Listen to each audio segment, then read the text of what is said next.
Good evening. It's 8 p.m. Eastern Standard Time. It's Friday night, and you know what that means. Kind of scared me. It means I scared Vince. Sorry. Sorry I scared you, buddy.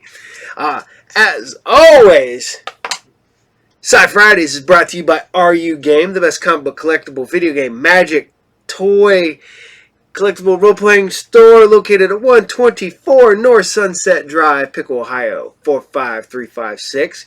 You can also find RU Game on Facebook. You can find the Captain on Facebook, Twitter, and Instagram. And you can find the Captain with his new show, Talk and Roll, on Facebook, Twitter, Instagram, and even TikTok.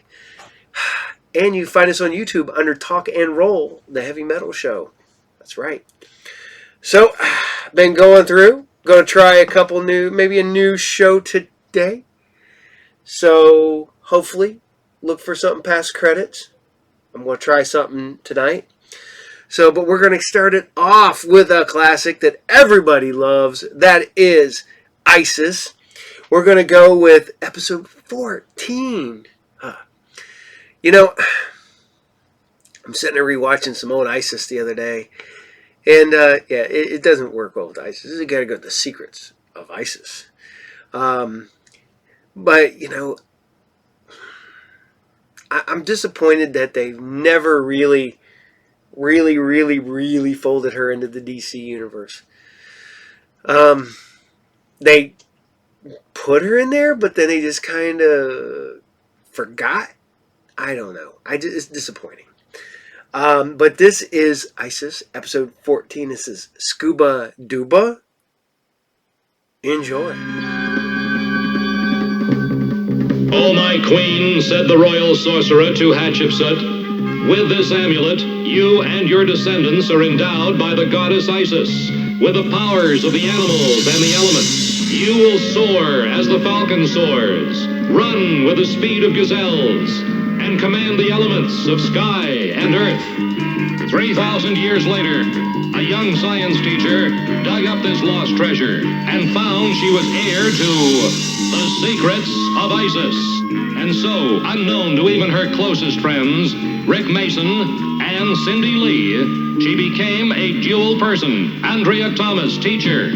Almighty Isis. And Isis, dedicated foe of evil, defender of the weak, champion of truth and justice.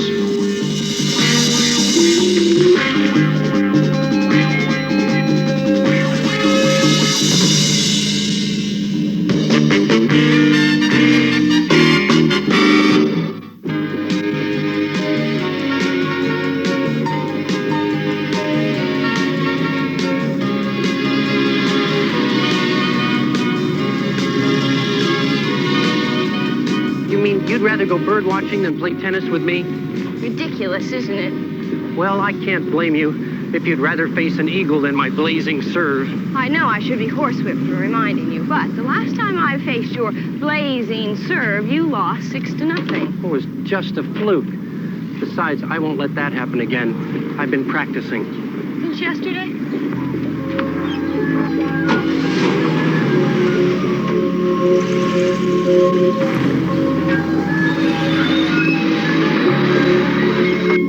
Hi, what's happening? Come on, Nance, let's go. Go? Go where? Willie Beacon says he spotted an eagle's nest up on Rocky Point. An eagle's nest on Rocky's Point? I refuse to believe it. I know, this isn't eagle territory, but if it's true, I want to get a picture before anybody else does. Okay, but I don't believe it.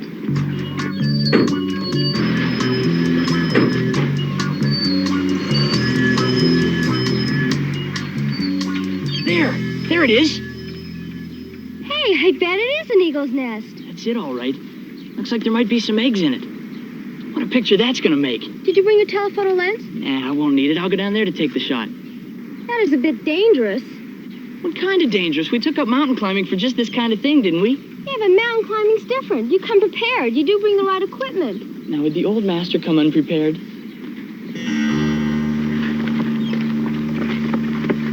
You gotta have more faith in me, Nance. Voila! That's French for look what I got. You're not going down on that. It's so frayed I wouldn't use it to tie a Christmas present. It's plenty safe for one more trip. Look at that, like a steel cable. Oh, please, Steve.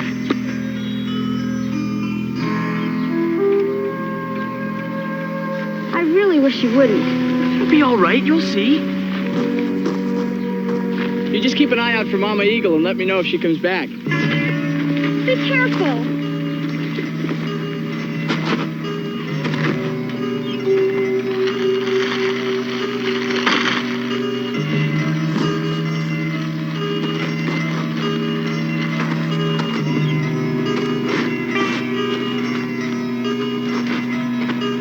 Told you to be a piece of cake.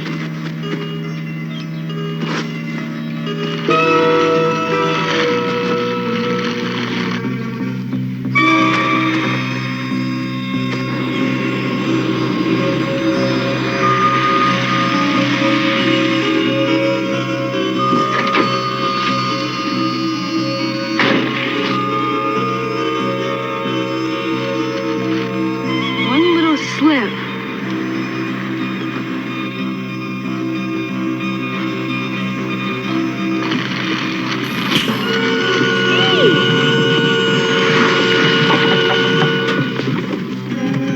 Mighty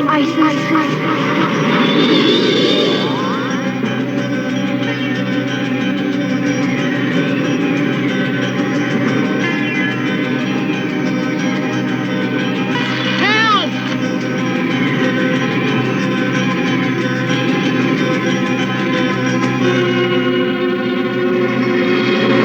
Nancy, get help!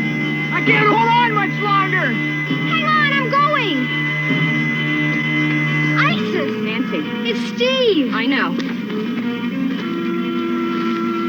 Sister goddess of the wind, return to me the rope that failed.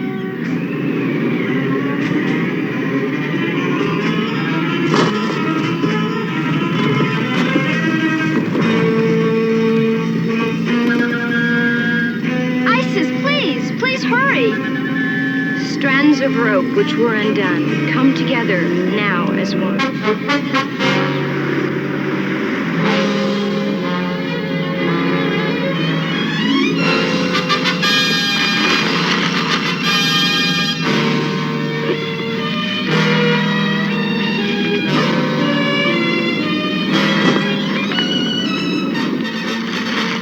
Steve, grab the rope. Got it! Now, Steve.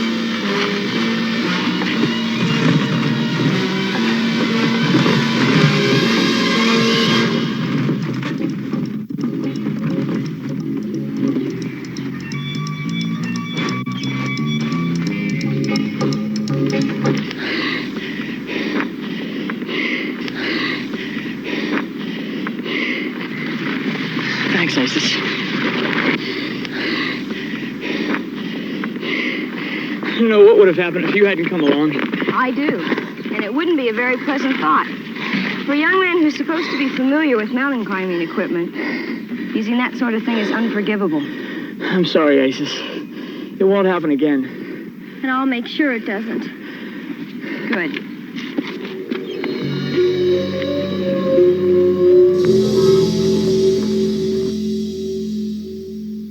I'm an eagle. I'm an eagle. Say it, Tut. I'm an eagle. What are you teaching him, Cindy? It's an experiment. I'm trying to build Tut's ego to the point where he thinks he's an eagle. He already believes he's an eagle. That's his problem. Is everything put away? Everything's put away. Then we can go. Is Mr. Mason coming by to pick you up? No, today is his day to coach the scuba diving class. In that case, how about a sandwich on the way home? That is a spectacular idea. I'm starved. And I'll buy. Thank you. Hi, girls.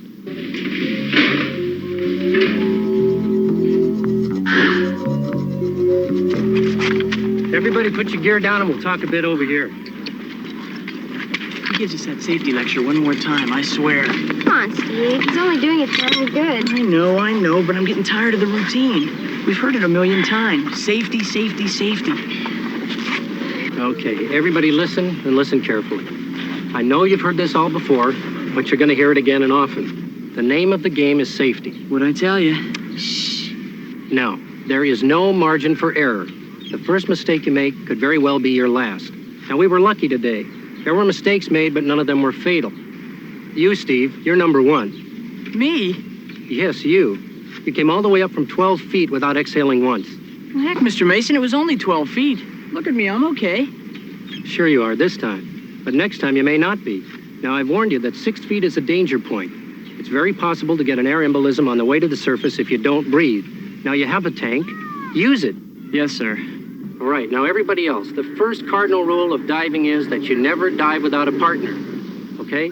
You never dive without a partner. Man, he's getting to be a real old lady with these rules. Would you stop that? You've caused more than enough trouble as it is.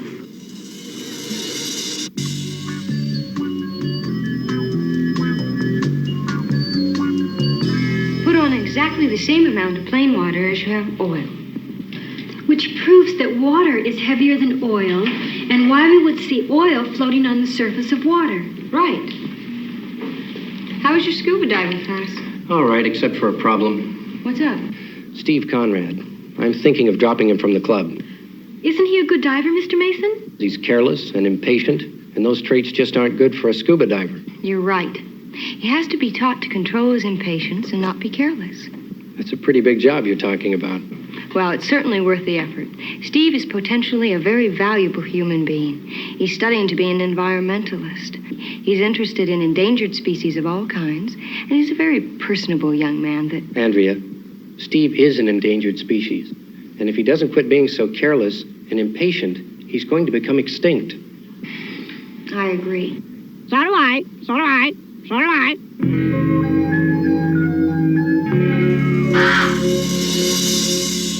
You're awful close to getting thrown out of the scuba diving club. You're kidding. What did he do?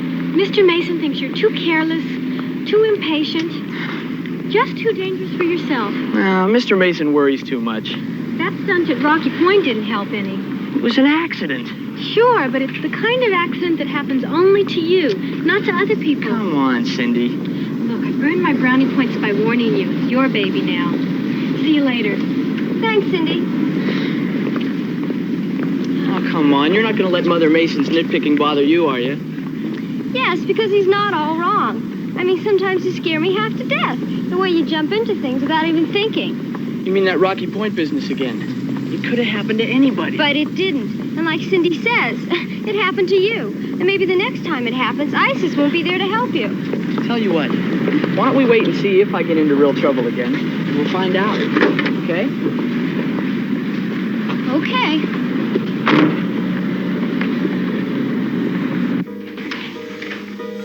Hi, Miss Thomas. Hi, Cindy. I have a confession to make. Oh?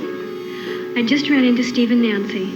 And you told Steve everything Mr. Mason had to say. How did you know that? Why else would you look so guilty? Did I do the wrong thing? No, you did the right thing. I think Mr. Mason will agree. I just hope Steve thinks so, too.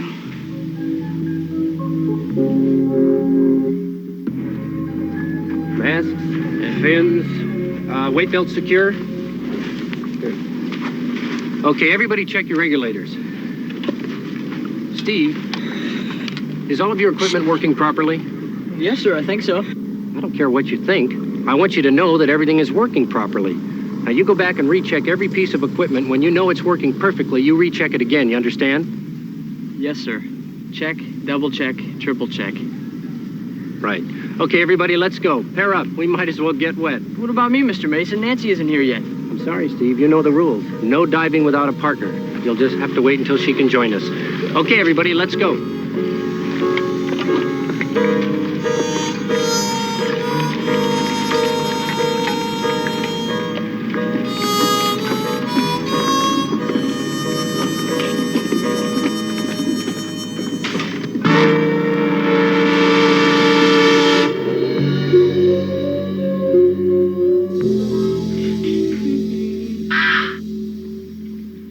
What is it, Ted? I'm an eagle. I'm an eagle. I don't care what Cindy says. You're not an eagle. You're not even bald enough to be an eagle. I'm not even sure you're really a bird. I'm an eagle.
I'm late. I guess I missed the dive. I'm afraid you did. Where's Steve? I don't know. Why? Because I told him to wait here for you. You don't think he could have gone down all by himself? It looks that way. Everybody, check your tanks. We're going in again. Nancy, I'm sure everything is all right, but just to be on the safe side and have a backup, will you notify the lake patrol? Yes, sir. Okay.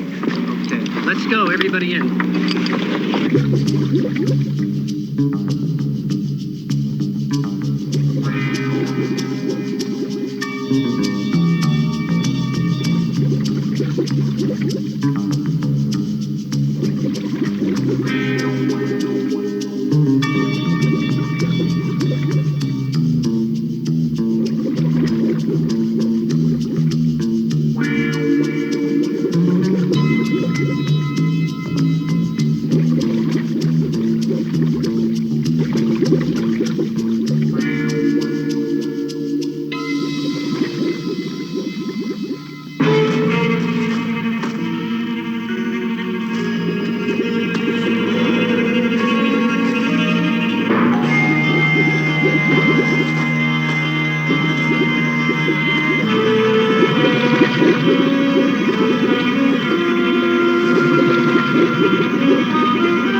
Oh, Miss Thomas, it's Steve. Something may have happened to him. I'm going to get help. Hurry, Nancy.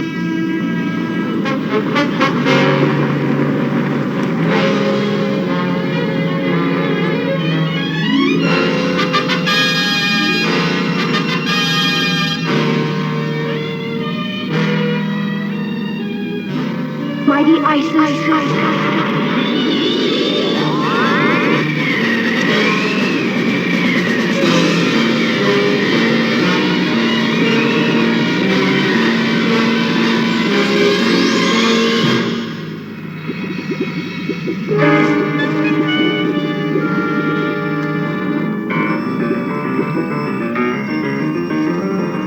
Oh, zephyr winds which blow on high, lift me now so I can fly.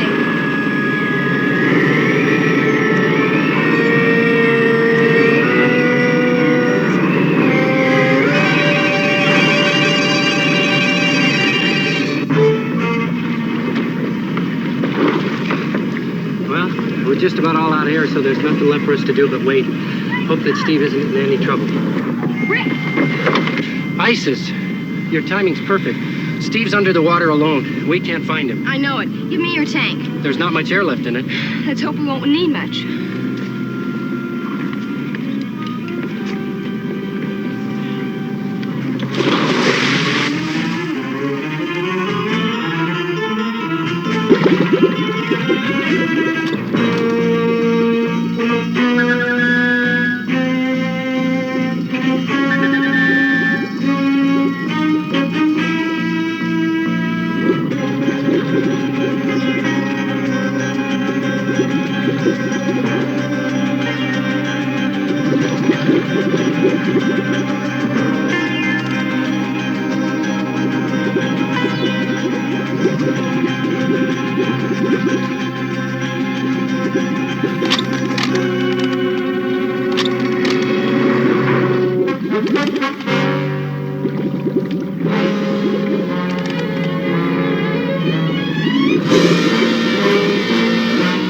It's Isis. It's Isis. She's got him.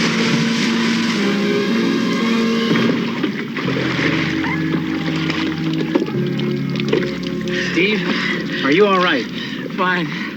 Fine, Mr. Mason. I don't know what to say, Isis, except thanks again. Thanks is enough, Rick. I'm just glad I got to him in time. I'll guarantee you one thing. You won't have to do it again. Don't be too hasty with him, Rick. She took my tank and without putting it on, jumped in. Well, to make a long story short, thanks to Isis, Steve is still with us. I think Nancy feels worse than Steve. Hello. Miss Thomas, you missed everything. Steve was trapped underwater and Isis saved him. Is he all right? Oh, he's fine now. Oh, he's fine. But he won't be fine when I kick him out of the club. Oh, Mr. Mason. Oh, Mr. Mason.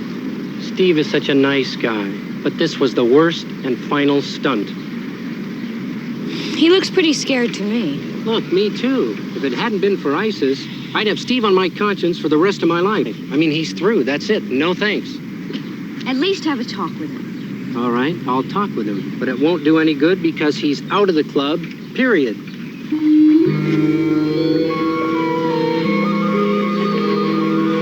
Steve, I have something I want to say to you. Well, I'll bet you do, Mr. Mason. I have something to say to you, too. Oh?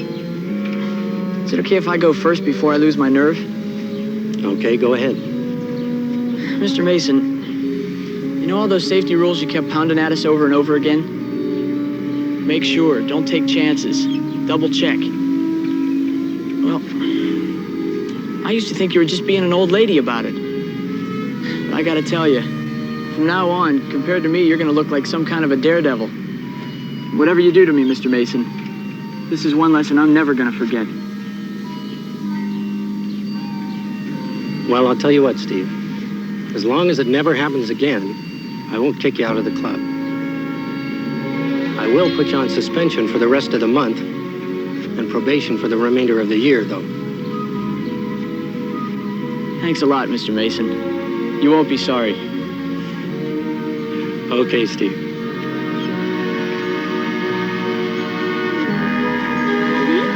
What was this out of the club business, period? Well, I think he had a pretty good scare and learned a lesson.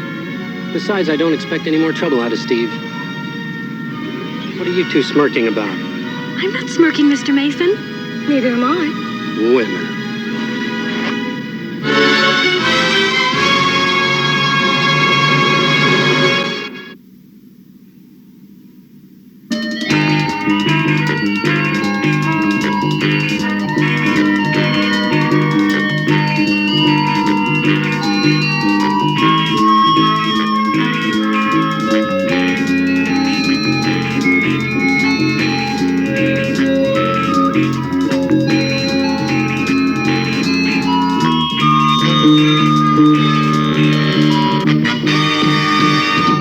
About the happiest time of the year.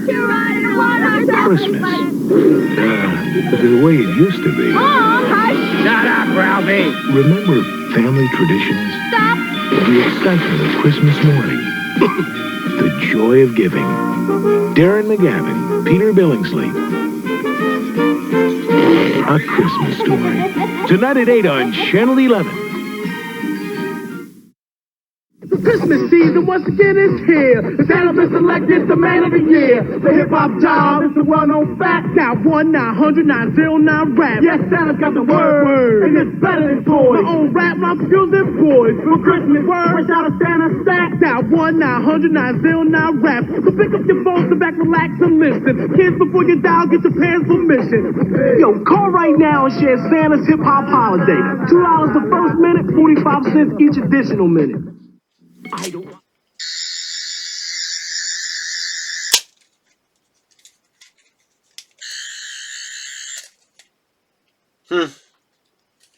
I needed a screwdriver. Need to fix my mic.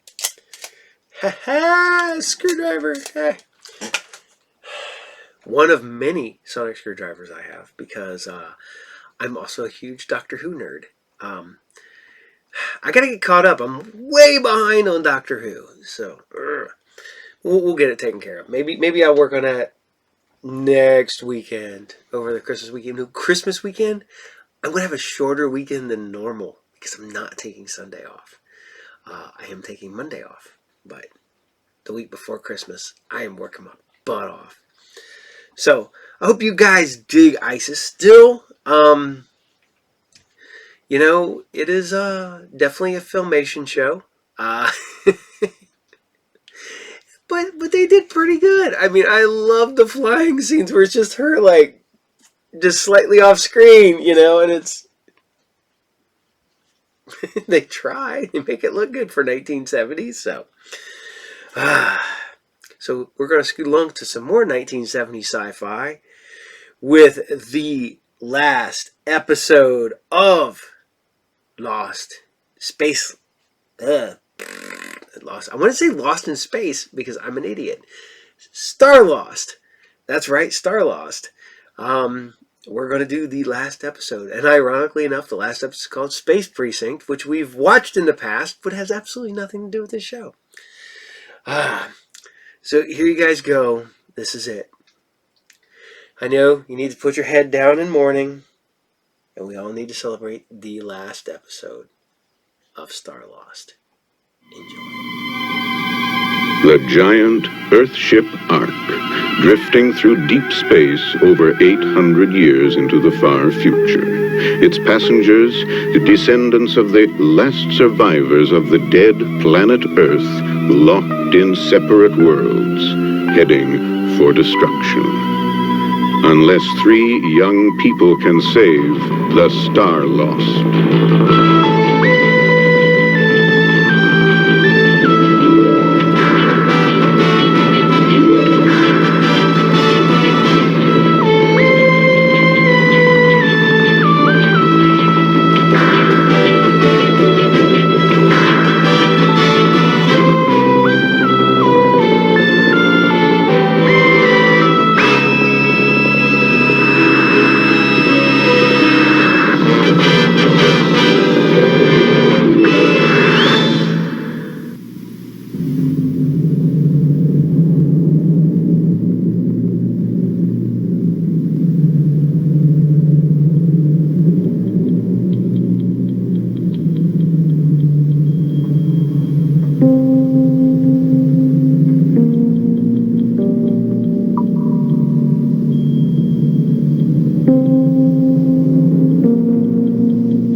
Biosphere M71, Scientific Experimental Agrarian Station. High technological status as per last recorded communication, AD 2386.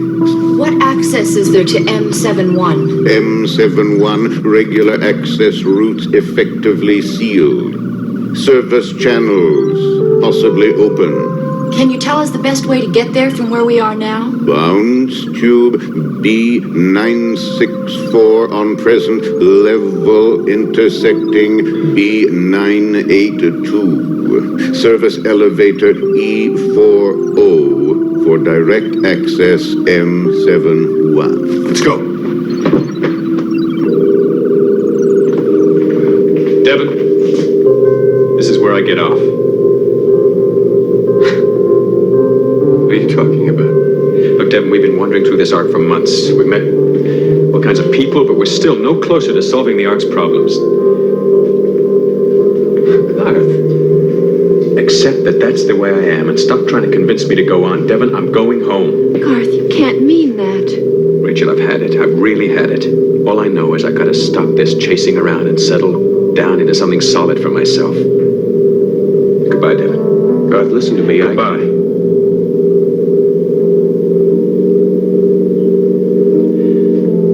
Rachel.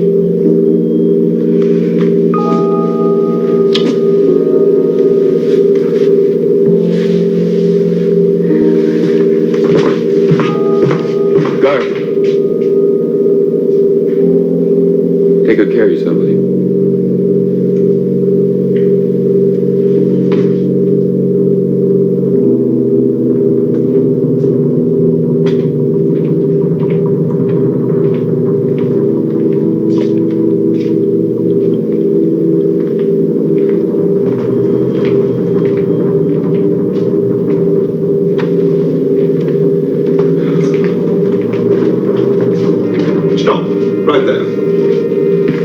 What is this? Turn around, hands against the wall. Who are you? What's this all about? I'll ask the questions. Move.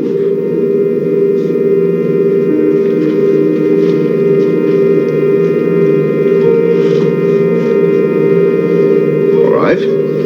Turn around. Hands behind your head.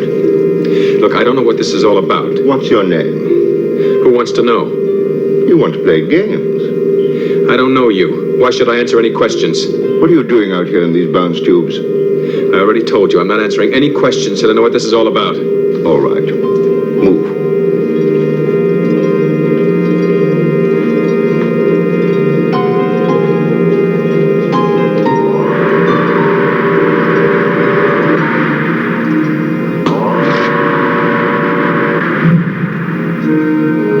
What's IAP? Intra-Arc Police. Police? Let's go.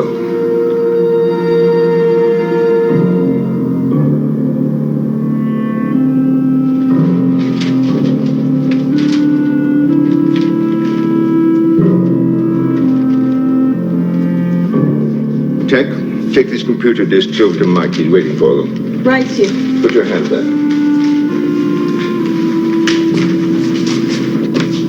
Keep it there.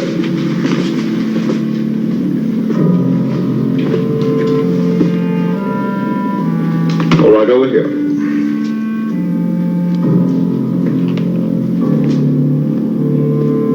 What was that all about? You'll see. Garth, male. ID number 774-33BXL872, home buyers fare M124, also known as Cypress Corners. Birth date 22/5/2767. Parents, mother Rebecca, father Old Garth. Educational level Q603. Occupation blacksmith. You got all that from my hand? Your identity was registered at birth, metabolic wave codes. Every person is distinct and different. Of course, we have to make periodic checks to keep our records up to date. No known criminal associations, detention record none, absent from M12 for 7 months. Detection probes report subjects' presence in following biospheres: M117, R645, R772, M202. You've been following me. You and your friends. 3 people wandering loose all over this ark. We'd be pretty lax if we didn't make the occasional spot check. All right, you're clean. Now, would you mind telling me what this is all about? I'm sorry, but I simply had to check you out. I know a lot about you, but I'd never seen you. I'd be sure you weren't a fugitive. Do you give everyone this kind of examination? Only those who behave suspiciously. My name's Rafe Masters, Chief of Intra-Arc Police. Frankly, I don't usually get involved in this kind of routine police work, but anyone wandering the bounce tubes in this proximity simply had to be checked out. What kind of ship is this? Deep Space Police Patrol Craft? I want an update on all Federation input, summarizing developments as of 0800. Right. Have a seat. What is it? You're really loaded with questions, aren't you? Just sit down, it won't bite you.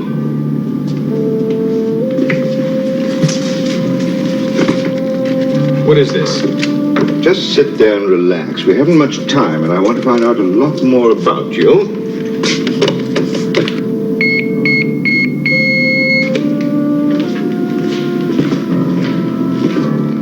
Mike, how's it coming? Are we going to make that launch deadline and get away from the Ark?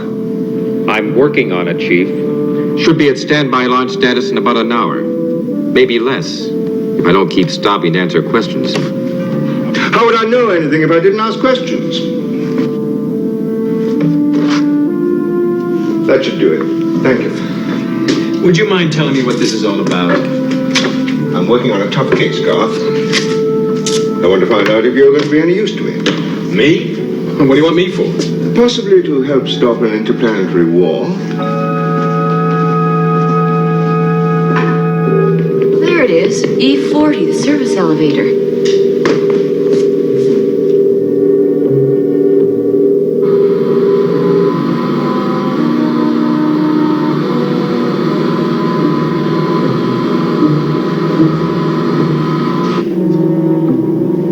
Hardly any air in there at all. Probably no support systems in here. Whatever air is in there probably seeps in from here. I'll go break out the spacesuits. Seems strange without Garth. Yeah.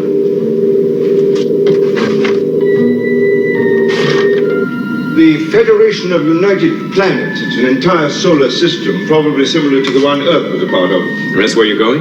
We're going to dock at Federation headquarters, an orbiting space platform that houses the government's departments. My contact there is the Chief of Planetary Police. How did you establish contact? They picked up our signal about 5 years ago. Well, we've been in close liaison ever since, helping each other out in difficult cases. We're in close proximity at the moment, and there's a launch window available. How long are you planning to stay? Permanently.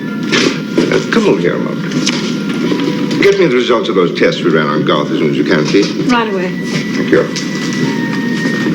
Is she a policewoman? Police technician, Class A, the best in the business. Naturally, I only have the best in my personal staff. Punch up those 4 buttons, will you?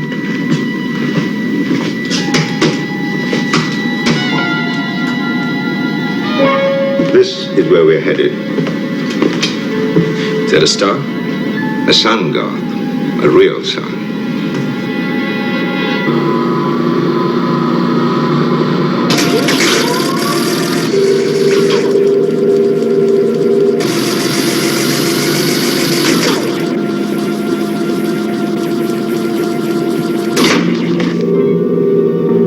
Feels like we've stopped. Yeah. Stopped all right, but where?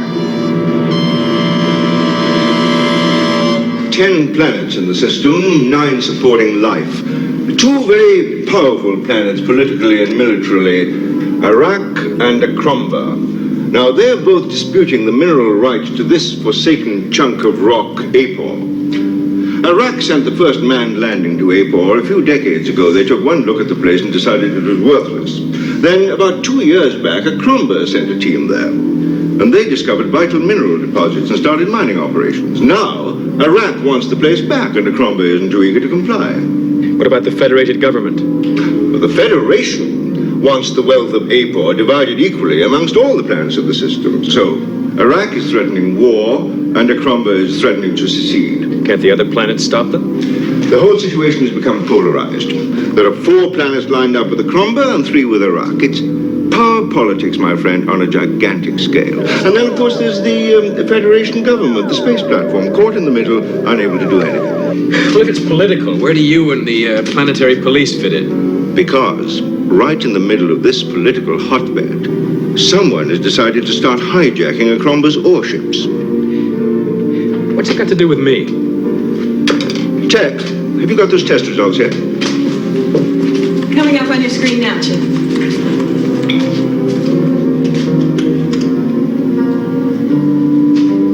Interesting. What does it mean? It means that you've got possibilities. Physical strength and stamina, high intelligence quotient. Real possibilities. Yeah, possibilities for what? For joining my team, becoming a detective. No, I don't think so. I need a bright young man like you. My tech's a specialist in computers. Mike's an expert pilot, engineer, and astrogator. I'm a forensic scientist and investigator. I need a good assistant. There's going to be much more work than I can handle when we get to that solar system. Look, there must be plenty of other policemen on your staff who can qualify. Certainly dozens, but I want someone I can train in my own methods, not one of these textbook-trained graduates of the Ark Academy. Now, what do you say, Garth? I'm offering you the chance of a lifetime.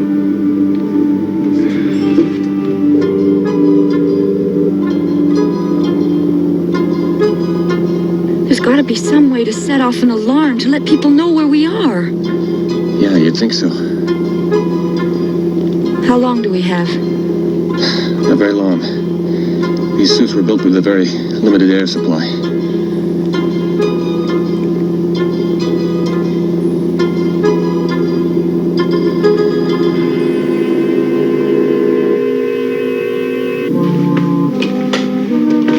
Looks like it was made for you. Well, at least it fits. So it should. The way you came through those tests, that outfit practically jumped at you. Thanks. Oh, that's the chief of planetary police. Come on. Is he the officer we'll be working with? Yes and no. She's the officer we'll be working with. Hello, Rena.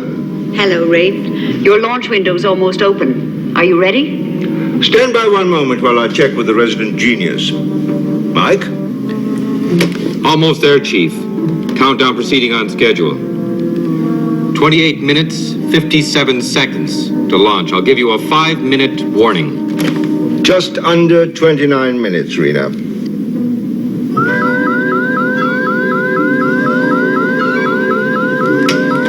Chief, something's going on here. We're on hold. How can we be? Don't know, Rafe. It's some kind of outside interference. And it's locked all of my launch controls.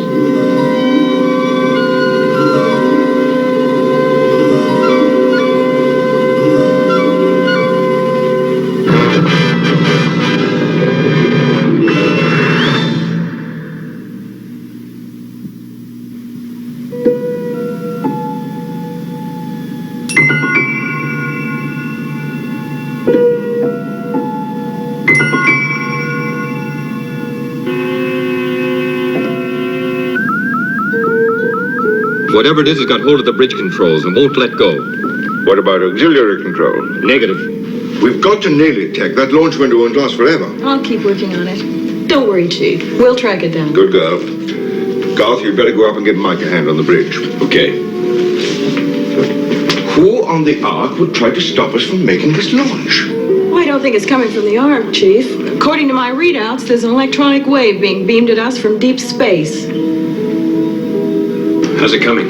I don't know. I can't seem to pin it down. Let me see if I can find some kind of a bypass route. It's a long shot, but maybe I'll hit on something. You want me to stay and help? No, thanks, Garth. It's a solo job. Better see if Tech could come up with a lead on the source of this interference. I'll see you later. Any luck? None yet. What about Mike? No, it's up to Tech. Mike can't pin it down. 5 years to get into proximity for this launch. With the arc speed through the planetary system and the space platform's orbital path, it'll be a year before we have another launch window. Then it'll be too late. Is there anything we can do to help them from here? Rena and I have been trying for months to cope with this situation. But there's only so much we can do working apart at this distance. We need to work together. Out there on that space platform where we can link our equipment and theirs into one master feed to one of their giant computers. Chief, I've got it. What's the story? It's definitely some kind of electronic wave, and it's coming from the space platform. The space platform? No doubt about it. I double-checked it. Can you isolate it? Well, I'll keep working on it. Rafe, did anyone else on the space platform know you were coming? No, just Rena and her personal staff. Do you think there could be a security leak? Security leak? Jack, go really wide on your scanner, would you? I know there'll be a lot of signals, but if you can spot the one they're shooting at us, maybe you can narrow the scan and zero in on the exact spot. Rafe? Yes? What about the security in Rena's department? Let's go into the main facility, shall we, and let Tech get on with her work.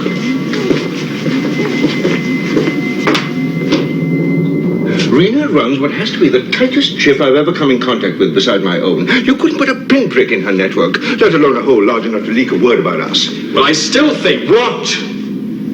You took me on because you thought I might be able to help you, but every time I open my mouth, you jump on me. That's because I want you to think things out carefully before you jump on somebody else. Well, I can't think of any other way they'd know about us, and I think we ought to run a security check on her people. Would you like to be the one to suggest it to her? If you want me to. Well, I must say you've more courage than I thought. Rena? Have you found the trouble, Rafe? Not yet. Tech's working on it. Rena, my young friend here, Garth, has something he wants to check out with you. Well, Garth? We'd like permission to do a security check on your personal staff. To what purpose? Well, we've learned that interference with the IAP module's controls is coming from the space platform. So you think that someone on my staff is responsible? Well, no one knew of the launch except your personal staff. Rafe, is this your idea? Oh, no. Garth thought of it all on his own. Please tell your assistant that everybody has been double-checked at least 20 times. So far as I'm concerned, my staff has full security clearance. So that's good, Rena, but what about your security clearance? Mine? Just thought maybe you ought to be checked, too. If your new recruit has anything further to convey, he can speak directly to the computer. I've other more important duties to attend to.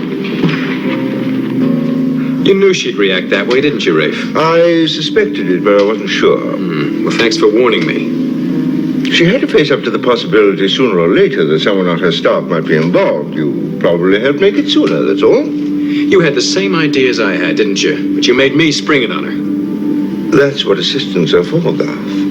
Yeah, that's what I'm beginning to find out.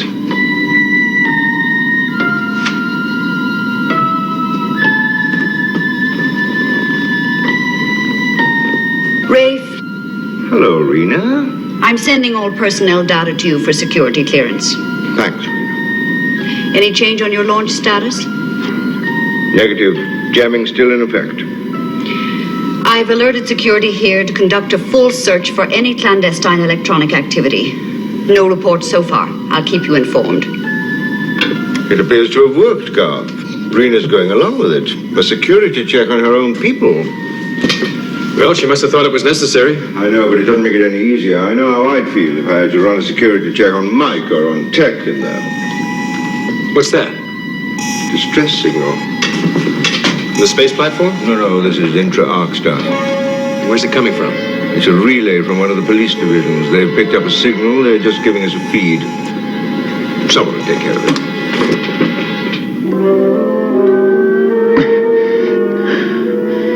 I can't get it open. You better take a rest. There's no time to rest. There's not enough air.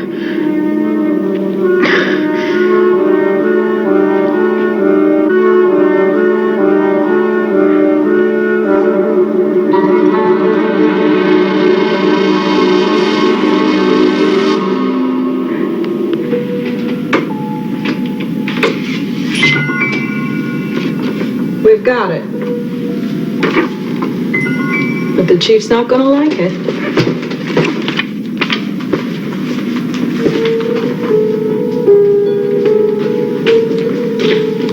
Chief, it's coming from Planetary Police Headquarters.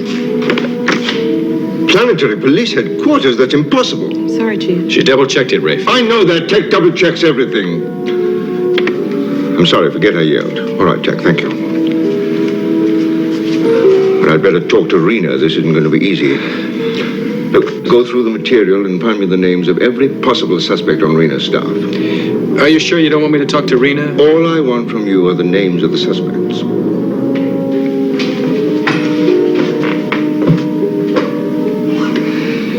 How to tell her? Rena, somebody in your department is trying to cut your throat and start an interplanetary war. Terrific.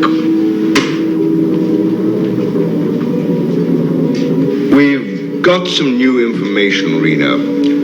Tech's discovered that the jamming is coming from your police complex.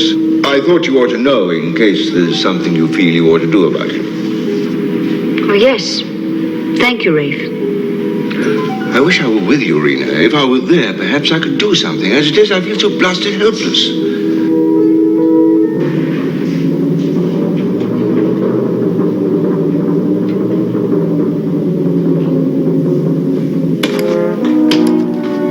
Hey, Chief.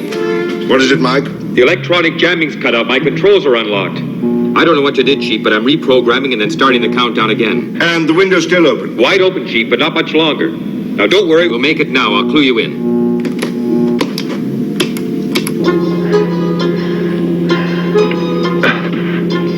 Rachel. Rachel. Rachel. Hold on. Rachel, just hold on.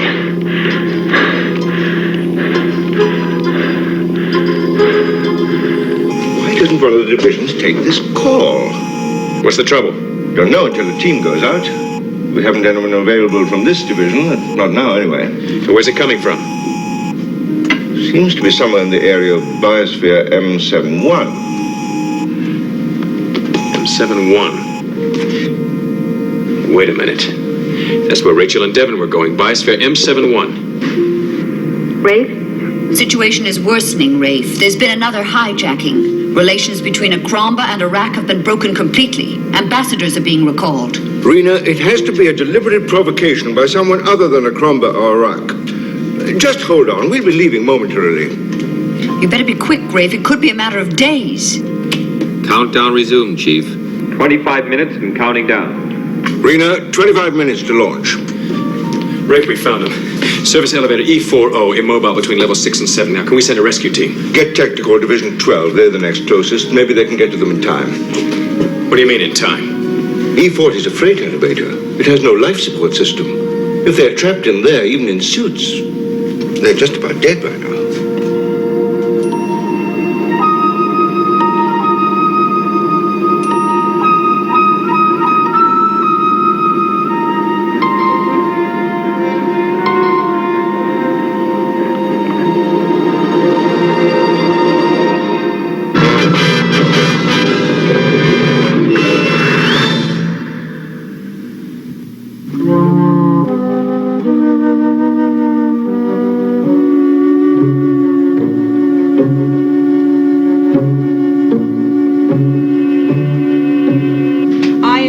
Module 1 calling IAP Division 12. Emergency Rescue Precinct 9-0. Service elevator E40 Immobile between levels 6 and 7. 1 female, 1 male believed confined. Subjects without life support will require emergency revival equipment. Rescue team to proceed at once.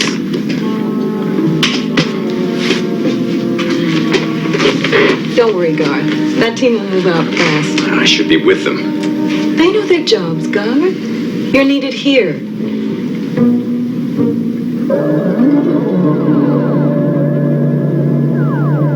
No leads at all on this hijacking? Nothing. Same pattern. Electronic interference with the Cromba's monitoring of the ore ships before the ships vanish without a trace.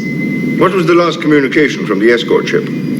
She reported 2 unidentified fighter craft intercepting her. That was it. No further communication. Like all the others. No sign of the ship, no sign of the ore anywhere. And both planets blaming each other. What about your 2 subalterns, Colixion and Rhaegar? They both claim to know nothing about it.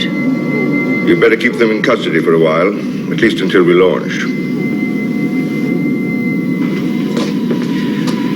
Now, with all this moving around we've been doing on the Ark, there's never any time to stop and think. Find out what I really wanted for myself. And you think police work might be it? That's hard to say. Sometimes I'm not sure if Rafe's really interested in me becoming a detective or whether he's just using me. It's just his way, Garth. He's all right when you really get to know him. And he's put together a fine investigative staff. Well, I hope they're good enough to find Devin and Rachel. I'm feeling pretty useless right now. Well, why don't you give Rafe a hand? He can use all the help he can get. I'll call you the moment I hear anything about your friends. Okay.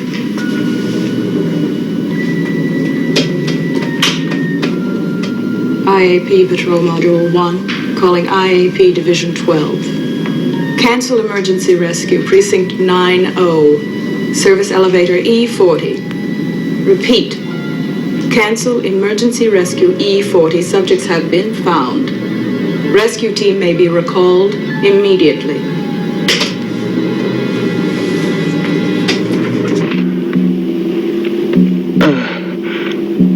I gotta hold on. Open the door. No, not the door. Just wait and think.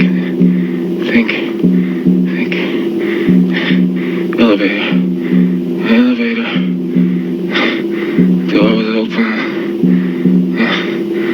Smelled it. And then the air came. There are all kinds of new investigative techniques I plan to get into once we set ourselves up in their solar system.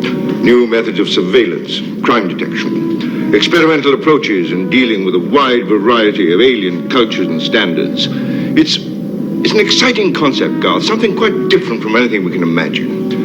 And what about a fleet of police patrol craft 5 times faster than this old Ark? Sounds like you've been thinking about it for a long time. Yes. Rena and I have been knocking around new concepts in police work for the last 5 or 6 years. We'll combine the technologies of her planets with our special know-how and my training methods. We'll produce the greatest group of law enforcement people in the universe. We'll be able to handle everything from a burglary to a space shootout. Mike, how do we stand? 15 minutes and still counting.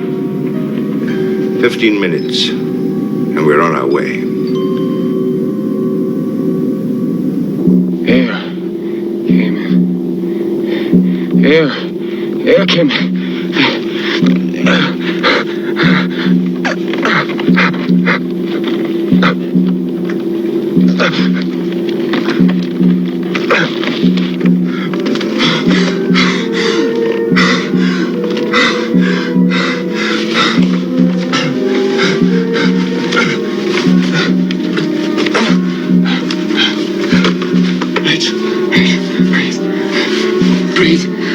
Rachel, there's air in here.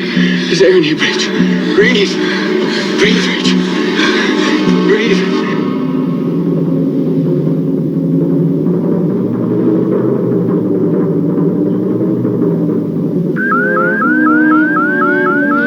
Chief, they've done it again. Everything jammed up. Clock's at 14:50 and holding. Tech, did you get that signal? Chief, same signal coming from the space platform. Check it again. I have. It's exactly the same electronic wavelength. I don't understand this at all. We've narrowed it down to only 2 possible suspects, and both of them are in custody. Well, Rafe, there's another possible suspect. That's preposterous. It can't be Reno. We've planned this rendezvous for too long. Chief, I've isolated the signal down to its exact source. Planetary Police Command, Rena's office. Rena? Rena! Where in blazes is she? Our launch is being sabotaged. You ought to be warned.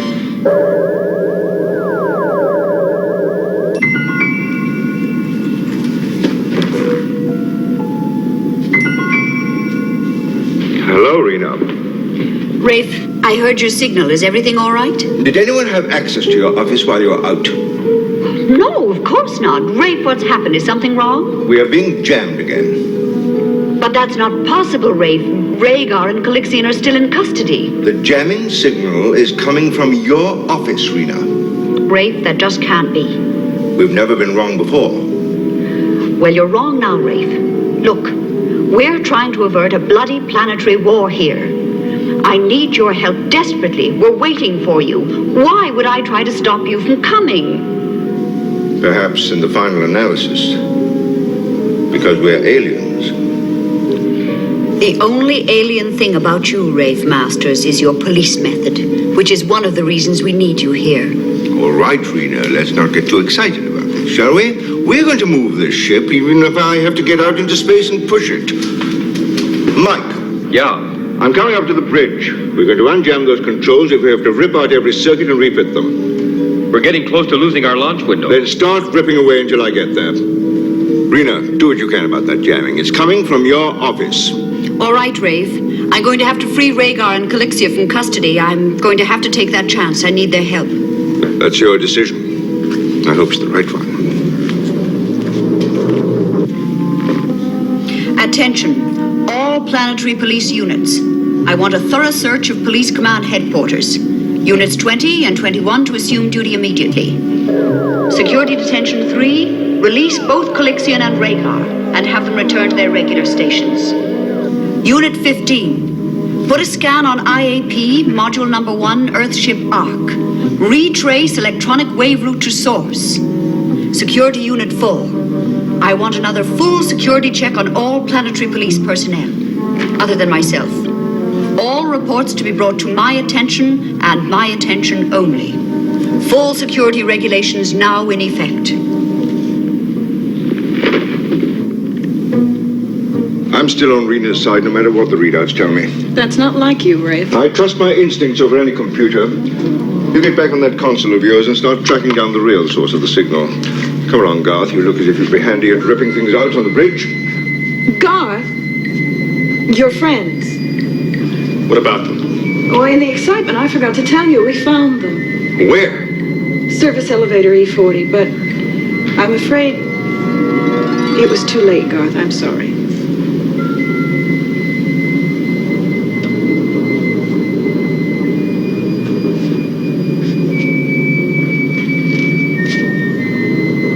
Garth, Mike is waiting for us on the bridge.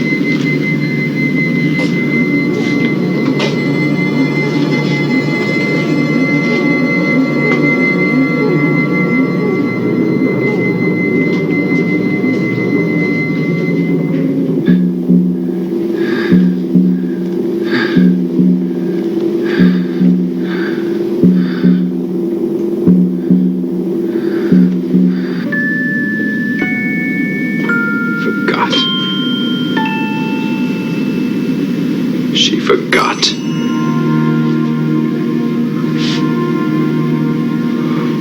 Oh, Rafe trusts me. He'd never suspect me, I know that. They're all convinced I'm working just as hard as they are to achieve this flight. I followed all your orders. The new recruit Garth is playing right into our hands. I think he finds me attractive, but you needn't worry.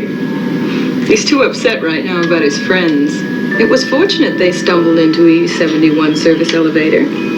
Useful diversion. I was able to get everyone out of here for a few moments so that I could communicate with you, but we'd better break off now. Thank you for giving me the opportunity to be part of your organization. Goodbye.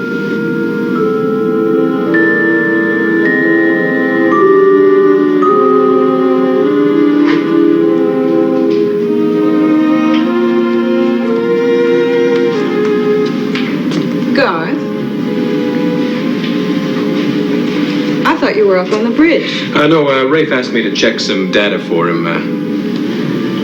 Oh, I see. I was just going up to the bridge myself. Anything you want me to tell him? Oh, no thanks, Tech. I can tell him as soon as I'm sure of it. All right. I am sorry about your friend, Scott. Oh, thanks, Tech. If there's anything I can do... No, there's nothing at all. Well, I'd better get up to the bridge. Rafe can be very impatient.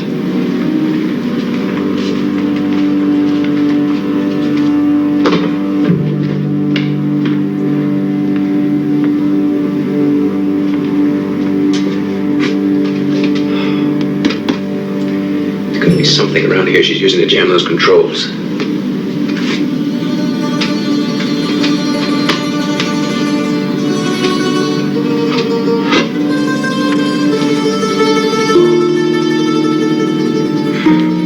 Show this to Rafe. No, God. Put it back exactly where you found it.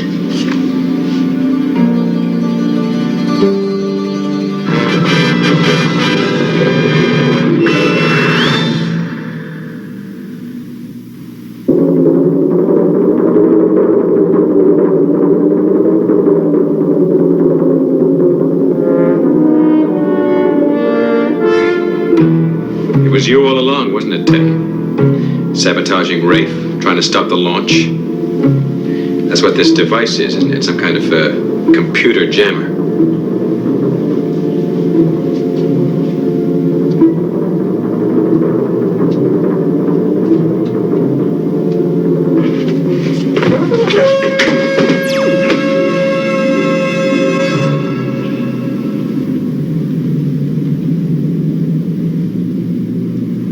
All right, Mike, try it now. I'm sorry, Chief. She's still all jammed up. Blast. Maybe we're going at this too hard, Mike. There's got to be some kind of bypass method, some computer code combination that'll override that interference. Chief, I've tried every combination in the book. What do you think I've been doing in here, twiddling my thumbs? I know you've tried, Mike, but you always come up with something when we're in a bind. Now think, man, think. Okay, I've come up with a lead, but it's far-fetched. Try me. Well, when I couldn't get any results in the bypass, I decided to tap into Tech's line to the space platform. Figured I might come up with something if I did a direct trace and followed the electronic trail from source. And? Well, that's the weird part. I put it down to being that my circuitry was off-kilter because of the jamming. But it was coming from a different source. Not the space platform? No, it was coming from right around here, within a 500-yard radius. Oh, no, that's not possible, Mike. That's what I figured, except I got to thinking maybe somehow they got hold of somebody on the Ark. Somebody who was ripe for being bought, somebody we never suspect, and have him infiltrate us.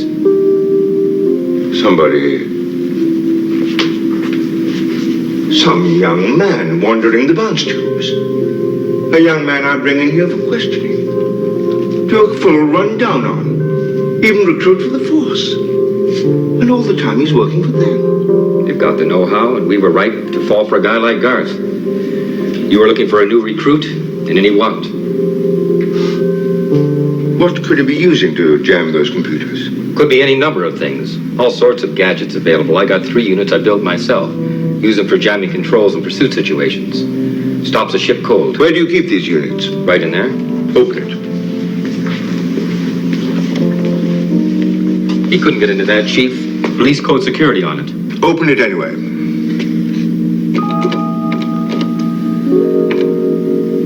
Is that jammed too? The code on this thing, it's based on the number of times opened. You have to change the combination to accommodate the locking mechanism, which in turn repositions itself every time it's opened and closed. Then it's been opened. It can't be. I don't know how. Can you open it now? Yes, I'll just change the 1 digit that accounts for the opening and closing.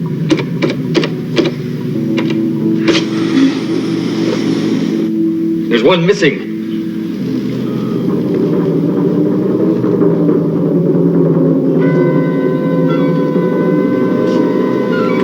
That's fine, Garth. Now turn left.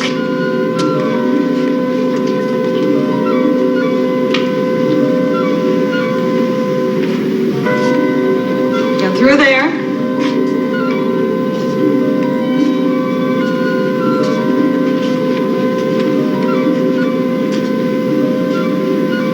Rafe! Rafe!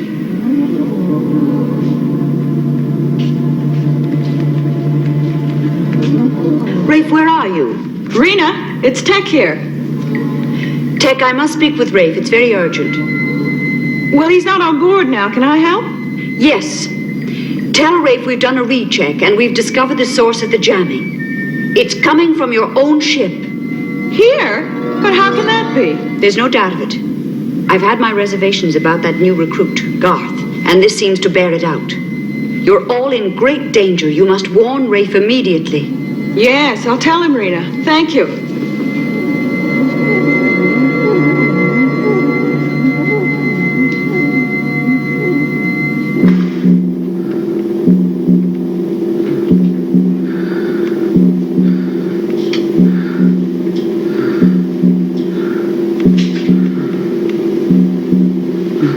Okay, thanks. Thanks for the information.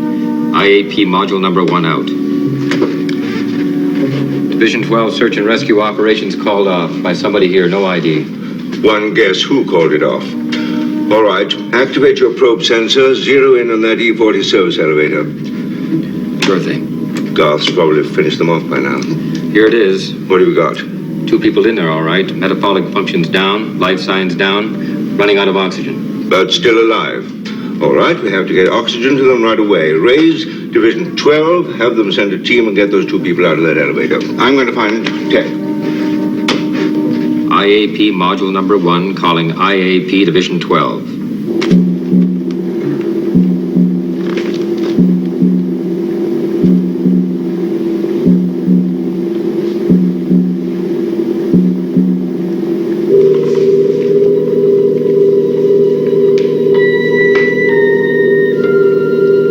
Stop, Garth.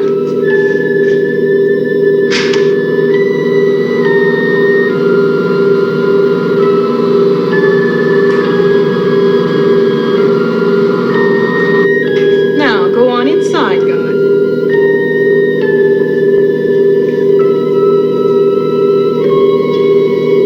Good. You won't last long in there. Airless. Just like the one your friends are in.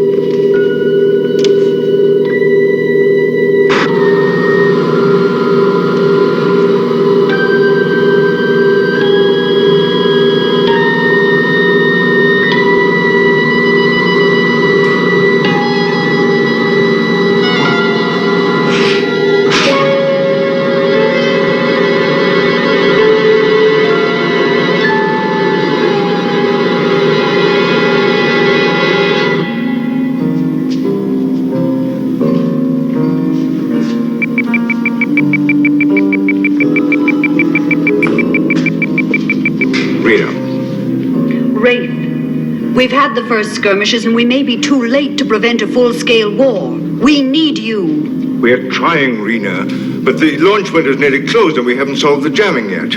Tech gave you my message? What message? Well, I spoke with her a minute ago. We discovered the jamming was coming from your ship. Mike and I found that out too. And if Garth discovered that Tech knows, he must have taken her somewhere.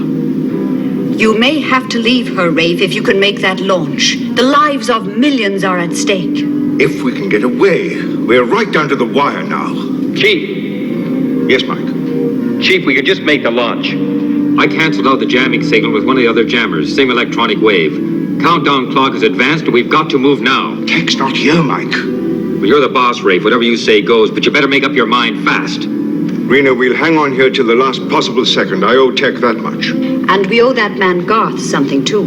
If he hadn't insisted on me double-checking all my personnel, I'd never have run another security check. And the last one did turn up some discrepancies in what my subaltern Rhaegar had been telling me. You think he's involved? He's being interrogated right now. So far, no proof. Chief! What happened? Are you all right? I'm all right. It was Garth. He was working with the traitor in the planetary police. He tried to kill me the same way he killed his friends, but I got away. I trapped him instead. I knew it. I never even suspected him, Chief. He fooled all of us. Do you know who he was working with in the planetary police? Yes.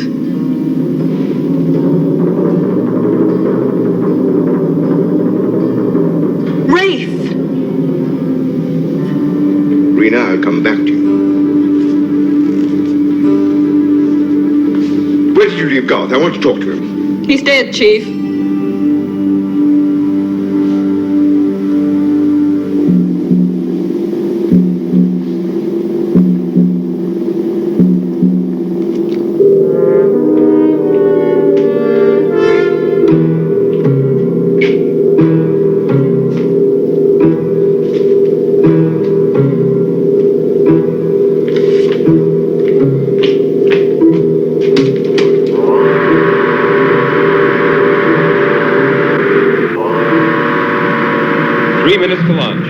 All right, Mike. Keep the countdown going. Rafe, I had no choice. He would have killed me if I hadn't stopped him. I know, I understand. I'm just glad you're all right. Chief, we can't go through with this launch. It's Rena herself who's behind the interplanetary war, using her police to hijack the ore while pretending to escort the ships and using us and our technology to help her. You could be right. Well, that man Garth, he told me everything. He was begging for his life. He had no reason to lie. Rafe, we know now who it was. We have positive identification. A full confession from Rhaegar. He was in charge of protecting the ore ships. Instead of that, he was hijacking them and taking them to the far side of Vapor, where they wouldn't be detected by our surveillance. Tech was working with them all along. She's desperate, Rafe, accusing me. Garth was innocent. We've both been used, Rafe. Rhaegar was planning to grow wealthy by monopolizing all the ore, and Tech was promised my job, Chief of Planetary Police. It's all nonsense, Rafe. 1 minute to launch and counting. What's the word, Chief? Keep going, Mike. Rafe! The plan was for Tech to come at the time of the next launch window, in about a year. By then, the war would be over, Rhaegar in full control, and me dead. Don't move! Report from Division 12, Rafe. Devin and Rachel are okay. Got to them just in time. 30 seconds and counting. Mike, this is Tech. Abort the launch. No, Mike, go ahead, launch! You launch, Mike, and I'll kill Rafe in 2 seconds. What's going on down there? Do it now, Mike. Launch before the window closes. I mean it, Mike. I'll kill him. Chief, I can't. No, Mike, we've got to launch. Too late, Chief. We've lost the window. You always were good at your job, Tech. Mike, come on down here. Take Garth to Division 12 so he can see Devin and Rachel and book our suspect. Word is out to all the planets about Rhaegar. Fighting should cool off. I'd better get back. Talk to you soon? You may count on it, Rena. Garth, we'll make a detective out of you yet. Well, I'll let you know.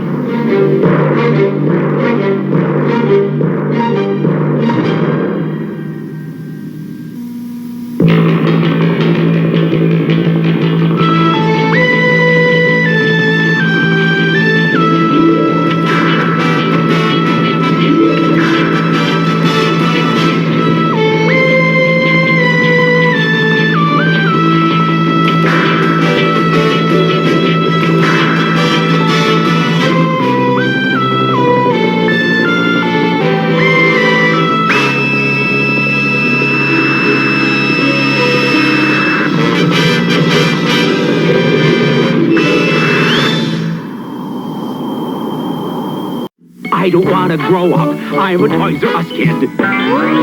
You just said the magic words, now look what you did. And look what Toys R Us is featuring for less this season. The Kenner Centurions evil action figures, Dr. Terror and Hacker, $12.97 each, and their sinister Doom Drone Strafer, $8.79. Awesome. Luckily, the Kenner Centurions heroic action figures are priced right at $12.97 each, with their Skybolt plane, $19.97. It's the world's biggest Toys R Us. Go! It's the clauses, everybody. Have a chicken McNugget. Don't worry, it's under 63 calories. Rudy, be a dear and open another 20-pack. McDonald's Chicken McNuggets 20-pack makes every holiday party happy and fun. Aren't we having fun? Mingle, mingle. Tiny Tim, tiny as ever. Take two. It's a good time for the great taste of McDonald's. Time for McDonald's gift certificates, 50 cents each, or a book of 10 for $5. So, hope you guys dug Starlost. Not great, not horrible, not as horrible as Harlan would make you want to believe it was, but it is vastly different than his original idea. So I get that, which is funny because when you really get into it with with Harlan Ellison. With his hatred of like Star Trek and his fight with that, and then City on the Edge of Forever, he wanted to disown it until it won an Emmy, and then he did not want to disown it because Harlan was Harlan. I wish I would have gotten to talk to him more, but you know, one time for several hours, it was awesome. My kids still wish, because, you know, my kids were relatively young when he passed away, and they're like, man, I wish I would have got to meet Harlan Ellison. I was like, he was super cool, and I wish he would have too, because my kids would have loved him. My kids do love him, but, you know, they probably would have definitely made some mistakes talking to him, because he was touchy to talk to. So here we go. We're going to keep on cruising along, and we're going to scoot on over to what was on Fox Friday nights, which is now on SciFi Friday nights, The Visitor.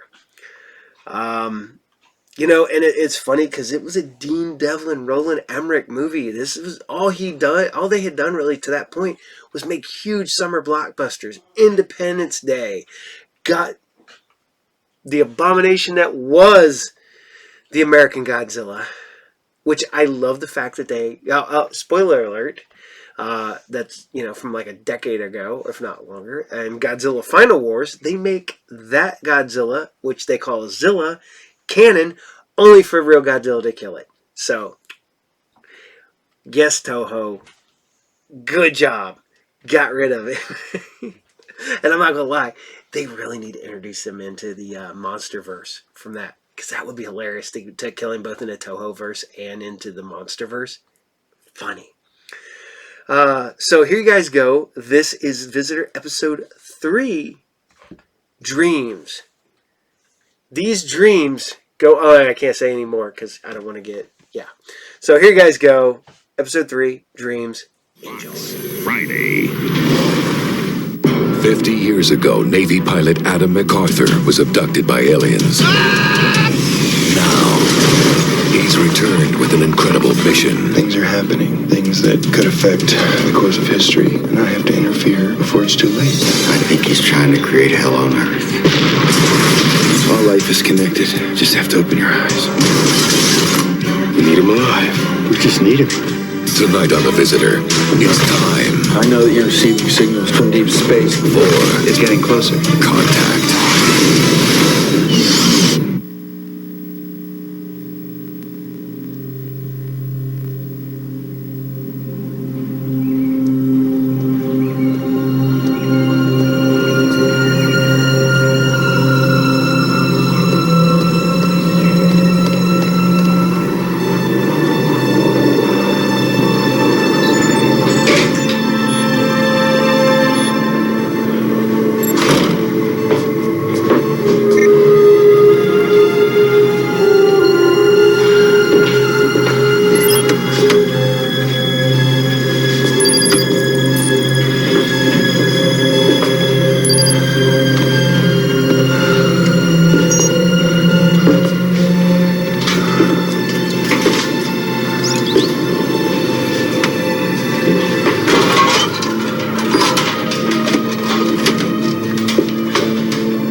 T-minus 36 hours. Onboard systems checks complete. Telemetry integrity checks complete. Launch director confirms all systems are go for countdown commence. Ladies and gentlemen, we are now at T-minus 36 hours and counting.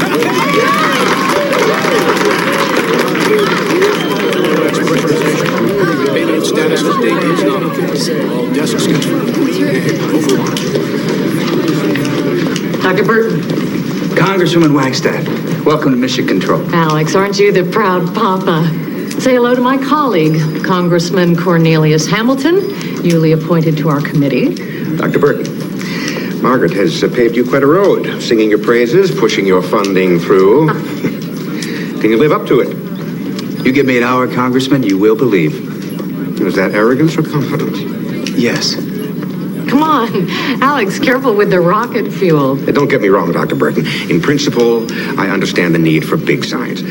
But I need to reach a comfort level with your project. This extra atmospheric radio telescope. I need to understand it before I can endorse further funding. I understand. Let's start with a sound.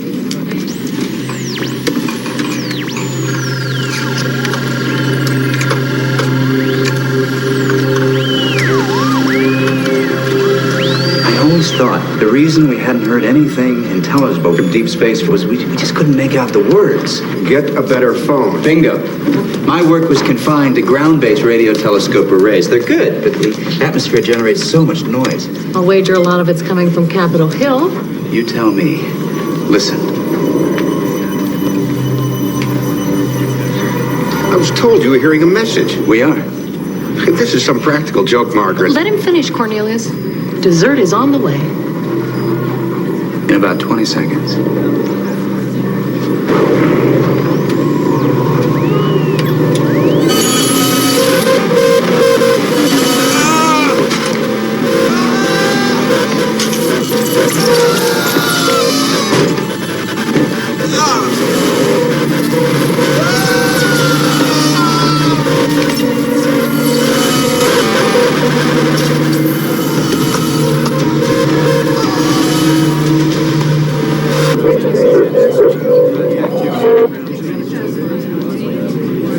What was that? That, Congressman, was a signal. We first heard it about 3 years ago. What does it mean? Don't really know. 150 million taxpayer dollars, and you don't really know? Well, I know it lasts about 20 seconds. And it's periodic. At first it was about 6 months or so before we heard it again. Now it's coming about once every 4 hours. And the interval is decreasing. Whatever is generating these signals is getting closer. Roger, check his satisfaction.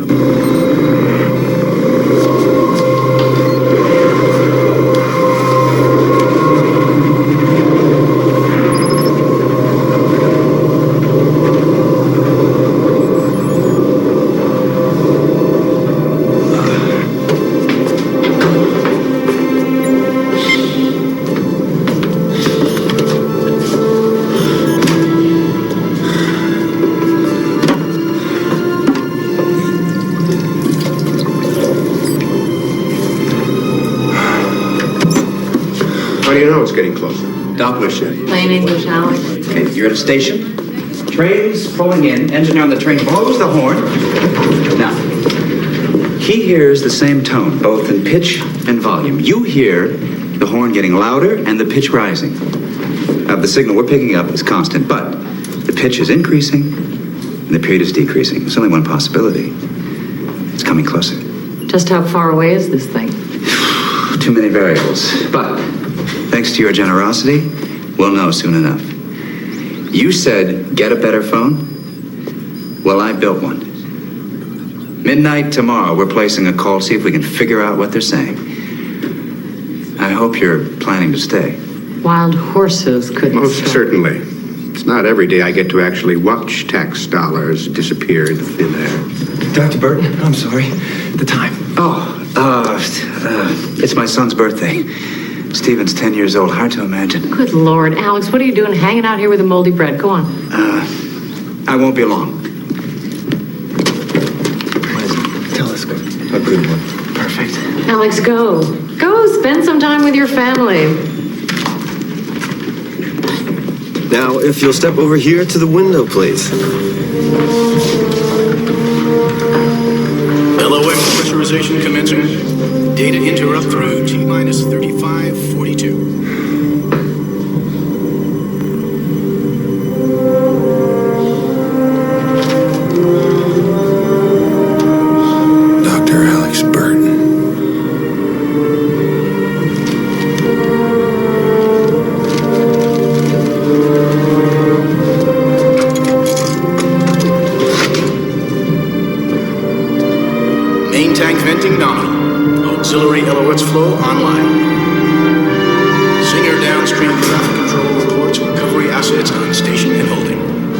Test leads, report to launch director for sign-off. All systems continue to report nominal for launch. We are at T-minus 35 hours, 49 minutes, and counting.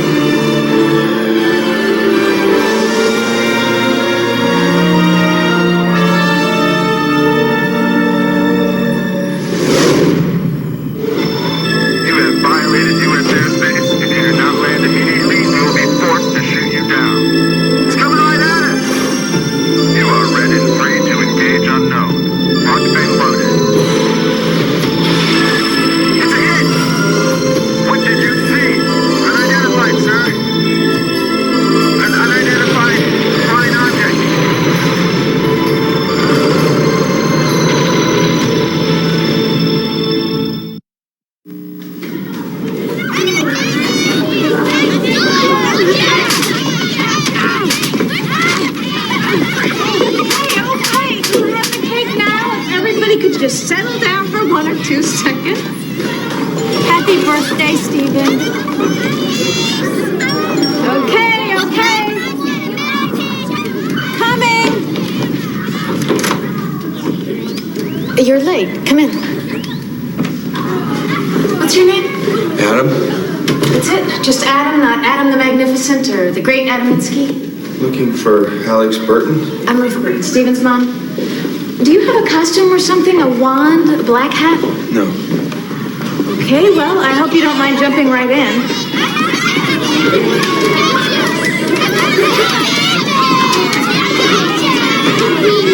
Are you the magician? Yeah, he is, honey.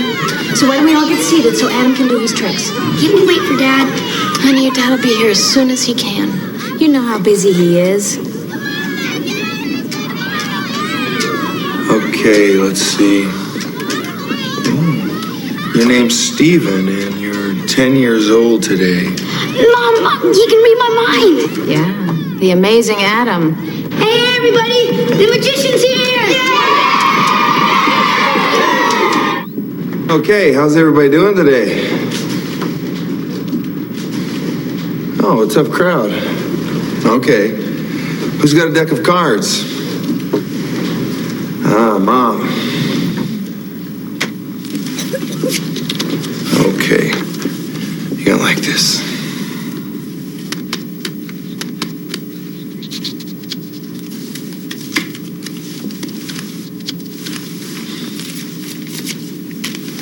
Huh?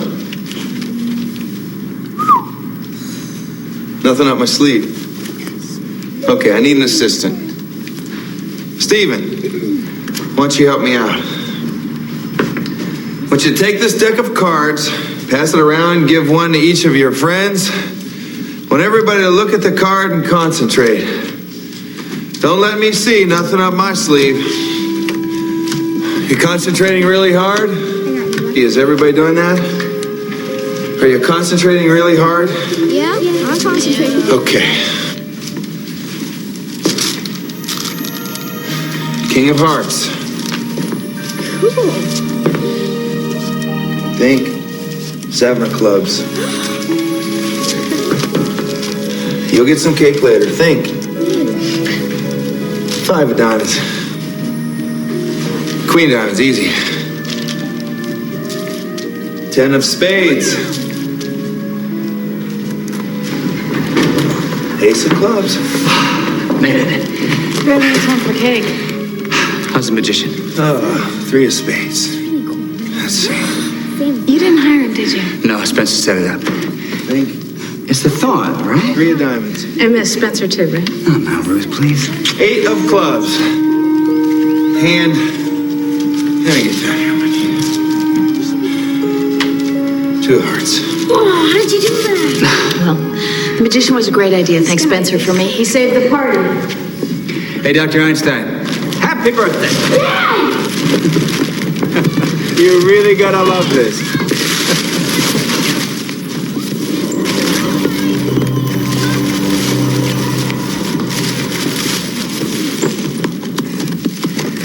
It's a telescope. Just like the one I got at the lab. Thanks, Dad. It's just like the one you got me last year. Happy birthday, Stevie! Hi, kids! answer. I couldn't get a magician on such late notice. So, hey, let's join the party! So who is this? Who hired you? No one. I'm here because of the sounds I'm hearing in my head. Listen, why don't we just step in here? I'll call you a doctor, all right? No. Dr. Burton, I know that you're receiving signals from deep space because I'm hearing them too. Sounds. I can't decipher the message. I need your help. This is a joke, right? I also know that you're launching an atmospheric radio telescope satellite so you can hear them better. That is classified information. Please. Wait. What is it you think I'm supposed to be hearing? 20 seconds of musical tones, coming every 3 or 4 hours, but it's all distorted, like a car radio, turned up too loud. Terrible headaches. Yeah. Let me get you a glass of water, all right? Please, thank you. Oh.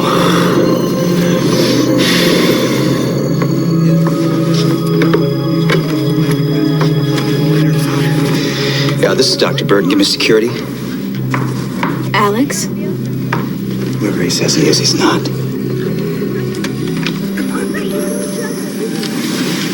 Your magician's disappeared.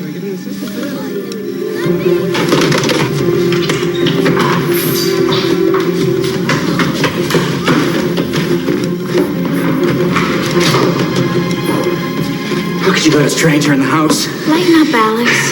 Tell me everything you told him. Alex, obviously I didn't know there was anything to tell him. I gotta get back to the lab. I'll give Stephen your regards. Not now, Ruth.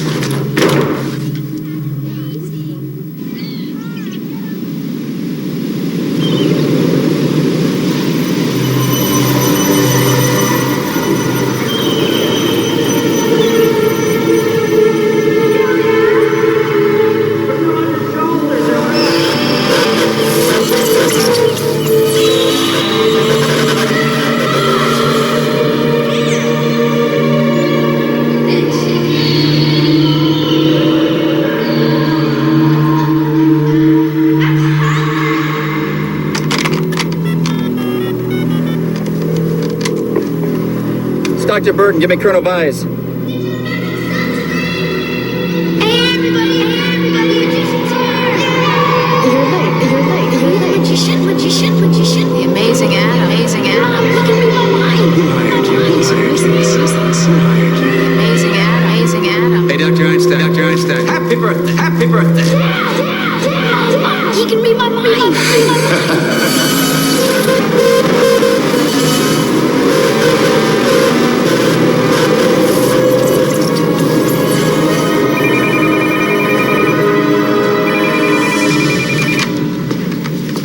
This is Vice. I think we have a security breach.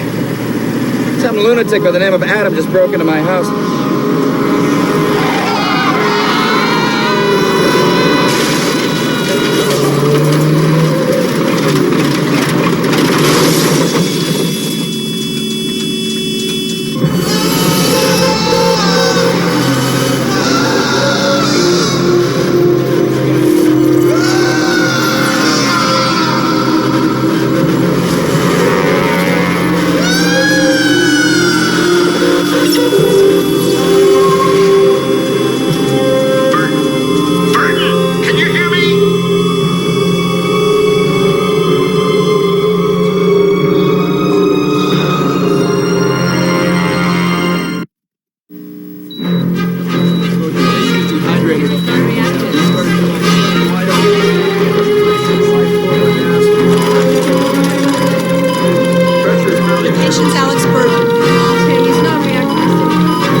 space to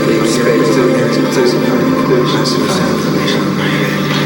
I can't decipher this decision. I need your help. It's all distorted. Classified. It's all distorted. Pictures? No signs of trauma. EEG? Active. Very active. He seems unresponsive. I can't wake him. He must be hallucinating like hell. His touch screen's clean. Textbook clean. He has the immune system of a healthy child. It's impossible. Run it again.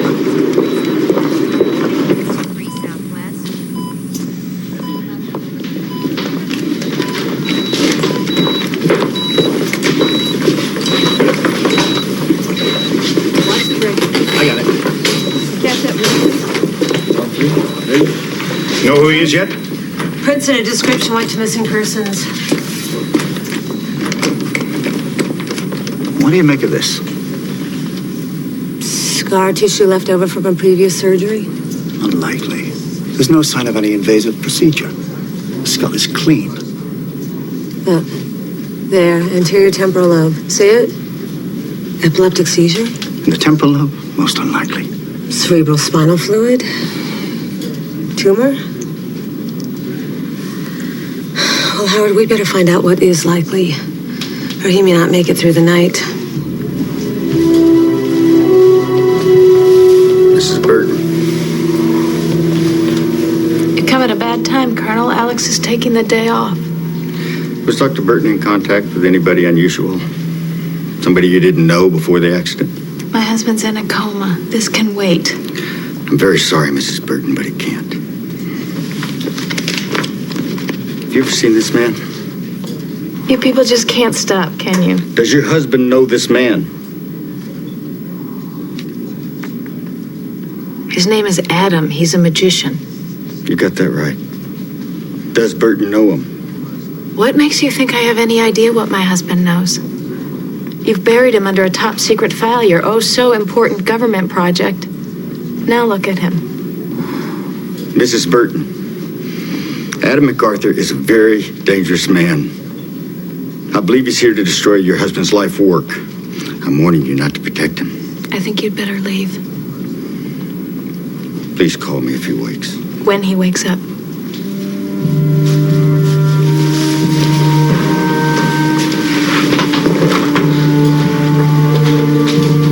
Let's go.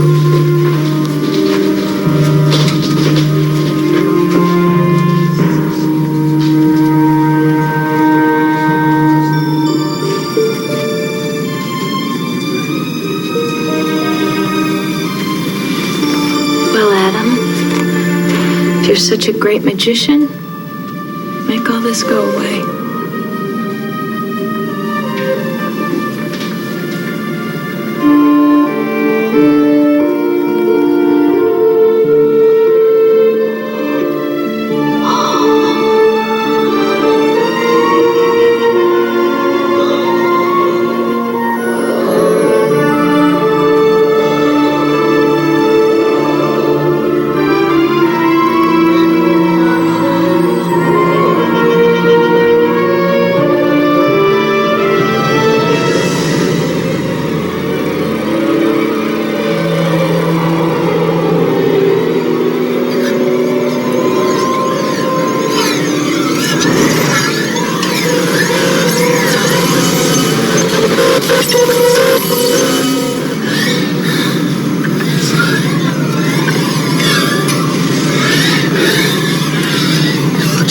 Get out of my car. Dr. Burton. I said get out!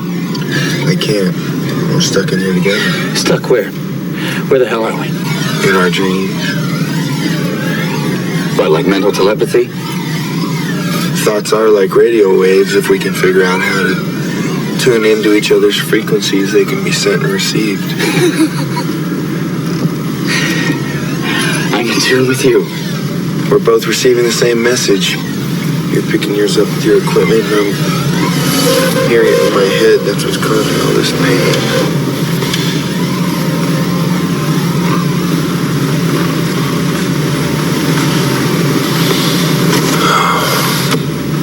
Do you know what it means? No, it's too distorted, and I need your help to decipher it.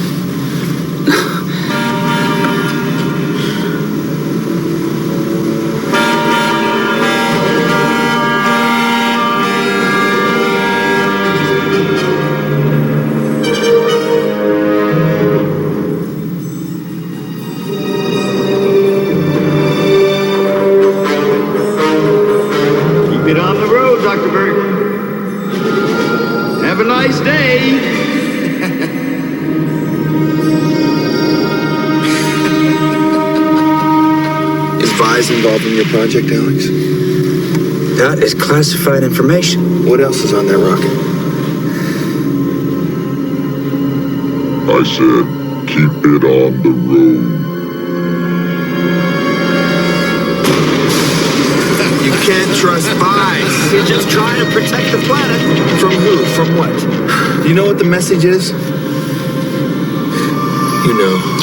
I don't know. There are possibilities, probabilities. This isn't a craps game. But why should I trust you and not Vise? Because if I'm lying, this is only a dream.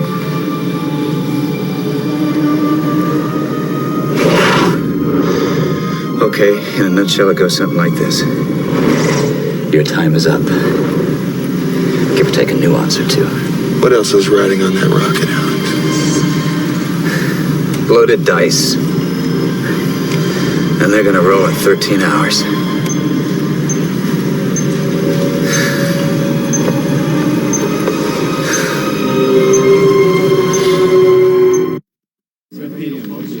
Is it a point of honor, since you care for the infirmed, to infirm anybody who's got the bad judgment to come in this place healthy? Shouldn't obstruct hallways. Tying my shoe. Ma'am, your orderly beamed him with a gurney. Now, why exactly they're running the Talladega 500 through the hallways begs explanation. Now, maybe you missed the big neon sign out front. The one that says emergency room. Chief Ortho resident, report to pre-op. Chief Ortho resident. Van Patten, LaRue.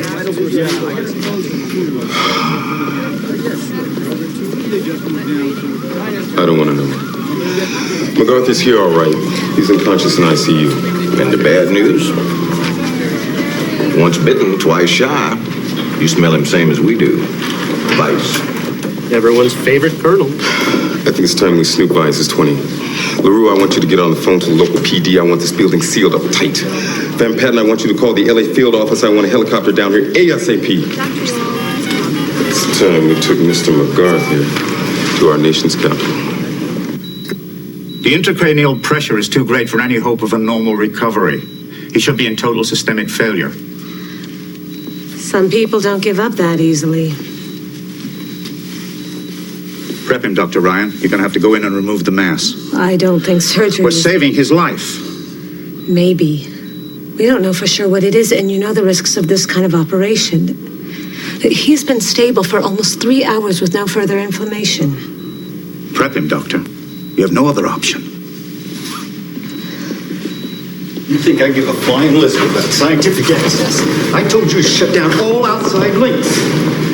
Phone lines, networks, internet, everything. Mr. Davis, you didn't do what I told you to do. It's a hard line to a terminal at Dr. Burton's home. It can't be shut down. Besides, he's not likely to be using it. Sir, it's not Burton I'm worried about.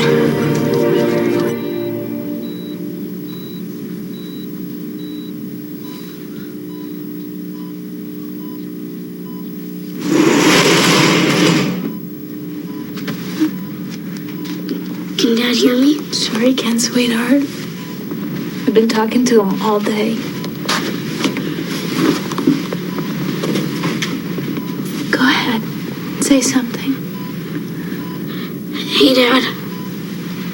Sweetie, it's okay. Lean in. It's all right.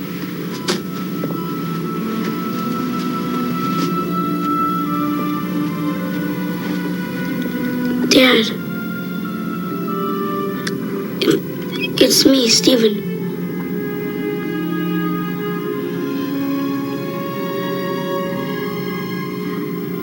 He's never coming home again. Steven. Steven! Steven, come back! Steven! Ruth! Stop! Wait!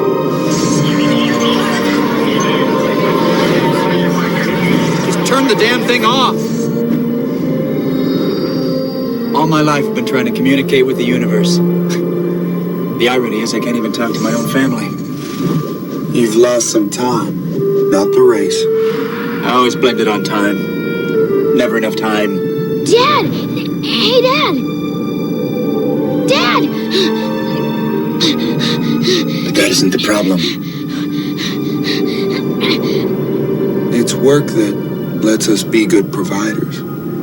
It's work that takes us away from those we love. You read my mind. Just my own.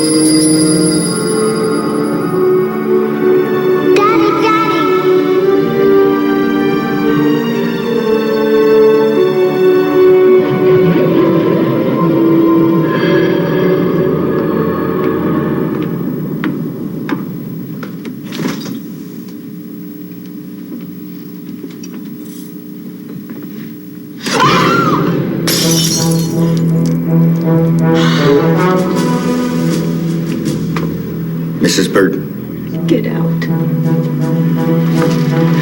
Get out. Get out! Please. Get out! Mrs. Burton, please, calm down. Calm down, please. I'm sorry, but I had to ensure your house was clear. You could have been hostages. This is for your own good, Mrs. Burton. Believe me. Mom! Sweetie, what's going on?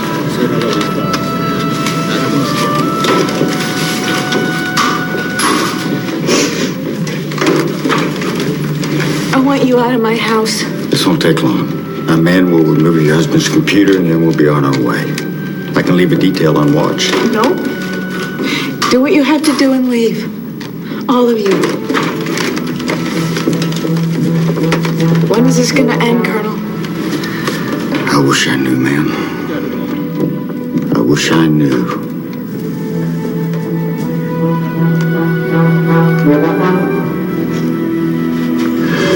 It's not too late. Look at it. Ticking off the seconds. You really believe either one of us can bend the rules of time? I believe we can change the future. Yeah, well, maybe so, but this road is the past. Alex, you think you figured out what this message means. What if you're wrong? What if what you believe about the past isn't fact? Doesn't that change the future? No, look, I know what it says.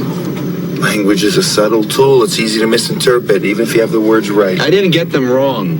If I say serve man, do I mean serve as in help or as in serve a hamburger? Clever. Tell me what the message says, Alex. Let me translate. I know the language. How? How do you know? Because I've been there with them. What'd you do, not pay for dinner? This isn't a joke. Alex, I was abducted. I came back because choices are being made by us that will be catastrophic for our planet. I don't believe the future is set in stone. I can't stop the clock, but T-0 doesn't have to happen the way you think. Now tell me, please, Alex.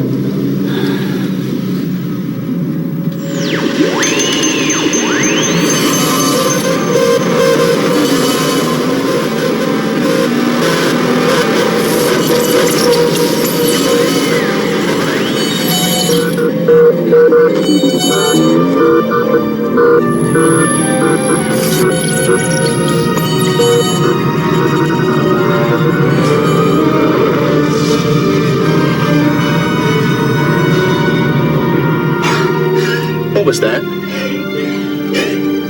Objects are closer than they appear. What? You had it half right.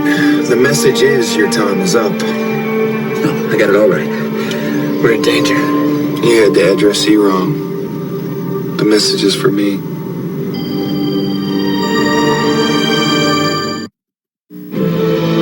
T-minus 1 hour and counting.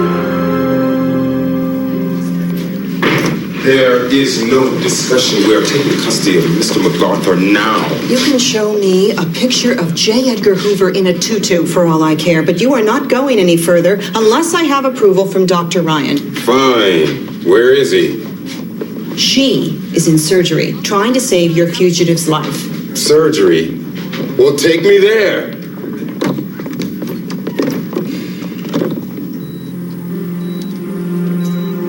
I see no change. No change means he's stable. Stable and dying. You're gonna have to go in there, Patricia. There's no choice. Okay. Let's do it. Scalpel.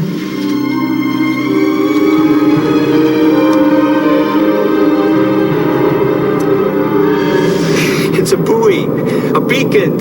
Damn! Freeze! Under the nose cone shrouds a space-based radio telescope. The fruits of a lifetime of work, of single-minded dedication, of a family lost to me forever. It's a pretty picture, isn't it? Reaching out to the cosmos, getting that big welcome mat out in the sky, finding out we're not alone in this emptiness! And then we translate the message. I get a call from NSA, and Colonel James Vise becomes my favorite uncle. What if I put on that rocket, Alex? A Topal device. Thermonuclear pumped argon lasers. It's piggybacked on the satellite. A few weapons to come out of the SDI program. Can vaporize anything within half an Earth orbit. One hand waves hello, the other wields a knife. We have to stop the launch. You're dreaming. Vice graduated top of his class at the shoot. First ask questions, later school. He believes there's a threat, damn it, I believed it. Our first communication with other beings. And it takes the form of a death ray. If they use that weapon, they'll start a war. Is that what you want? I can't stop that rocket without you. I need your help. Here, look inside. There's an inscription. It's my password. You'll need it to destroy the rocket.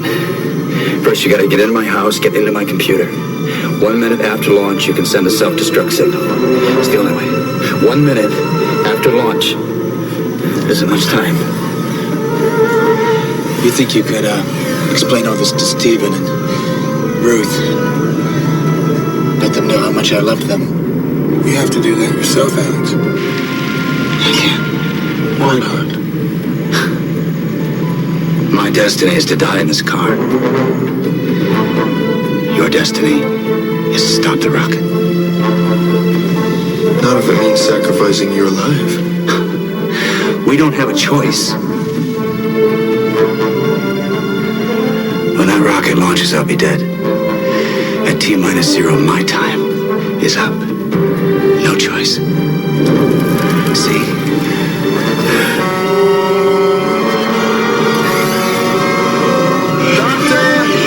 Doctor, wait! Doctor, wait.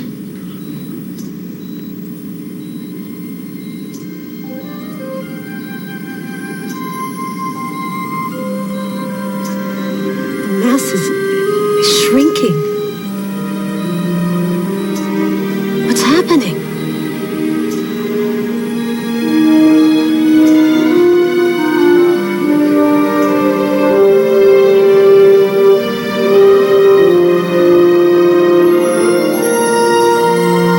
The incision is healing. Impossible. I can't give up that easily.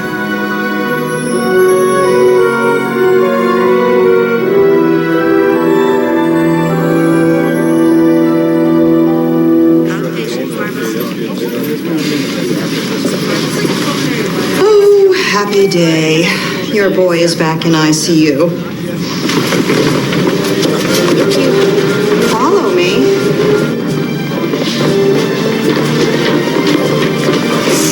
Son of a...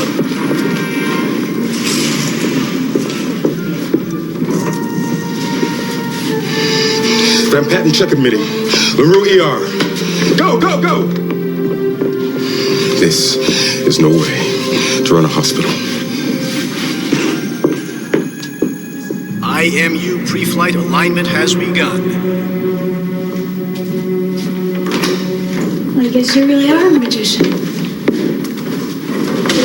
Dad? Steven knows me, Adam. Your dad asked me to do something for him, something that he can't do for himself. I need his computer. You're a little late for that. I've got a computer. Steven, wait.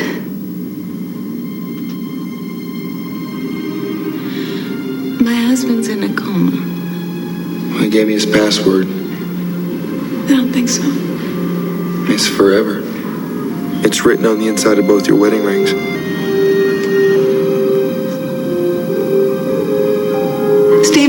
Go get your computer.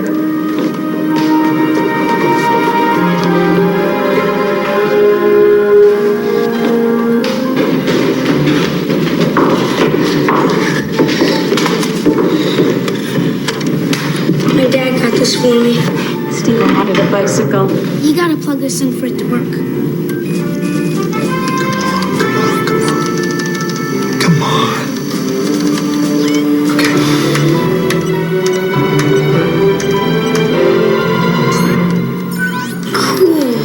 Now what? Try to abort the launch. I'll call the hospital. Why do you need a computer? Can't you just use magic? Magic isn't real, Stevie. It's just what we call something we don't understand. I don't understand why my dad had to get hurt. Because it was an accident. Your dad wants to be with you more than anything in the world. So why isn't he?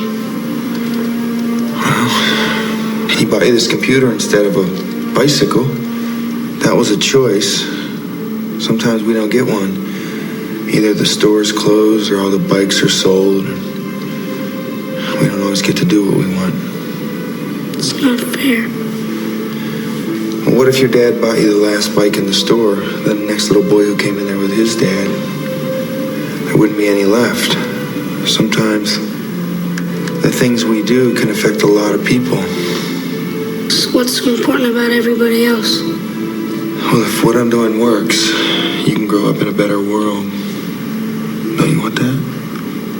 I want a choice. I want my dad back.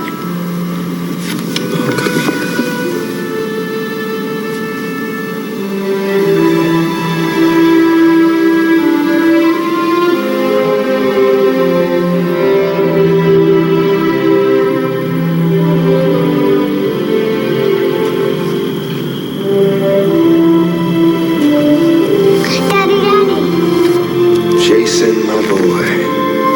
Please don't leave me, please. I don't have a choice. Of course you do, Dad. You always do. We don't have a choice. No choice. Why'd you do that? My choice. Go get your mom. We gotta go back to the hospital. Mom! T-minus 1 minute and counting. All onboard systems nominal. Satellite telemetry nominal. Launch director shows green across the board. We are go to proceed with launch.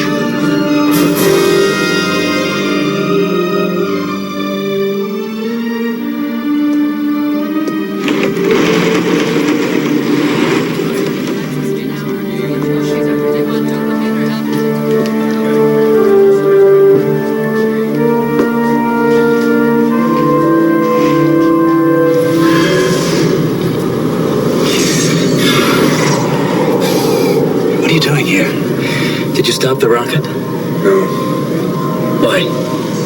I made a choice. Your wife and your son need you. I've lost them. No, you haven't. There's still time, a lifetime. You're kidding yourself. I don't think so. Really? Then what's that?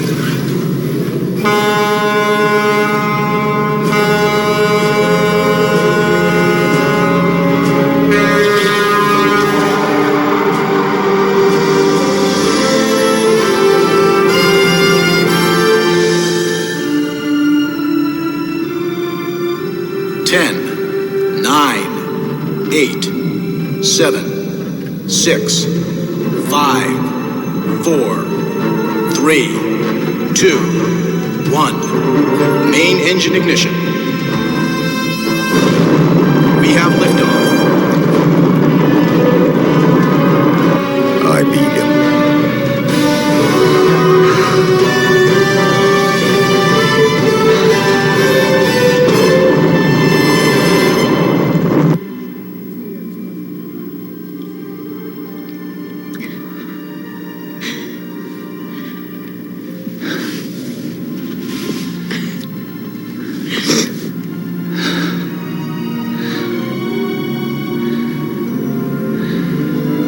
What about the rocket?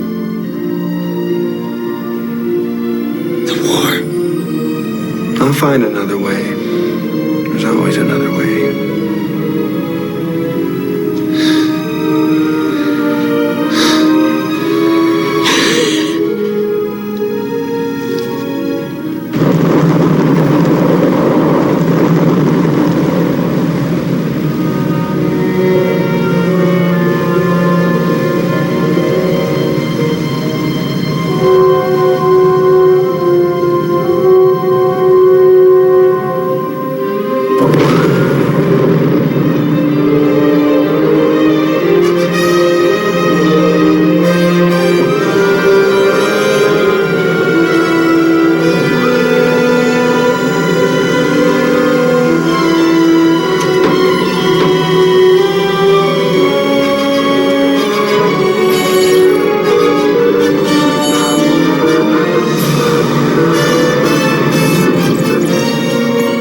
next episode of The Visitor.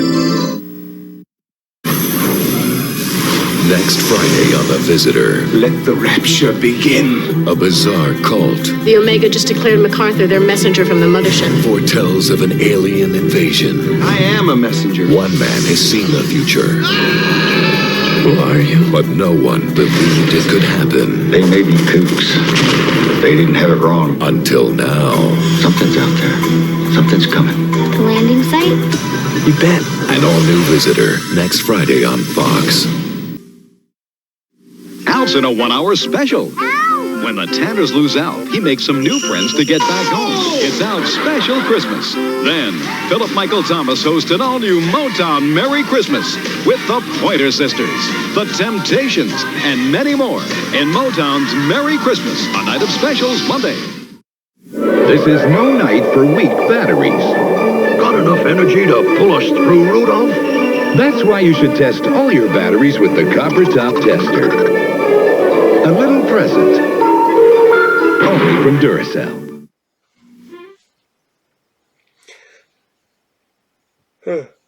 So I do not know how many of you guys are currently digging the Star Wars High Republic books from both Marvel and Dark Horse, which is weird.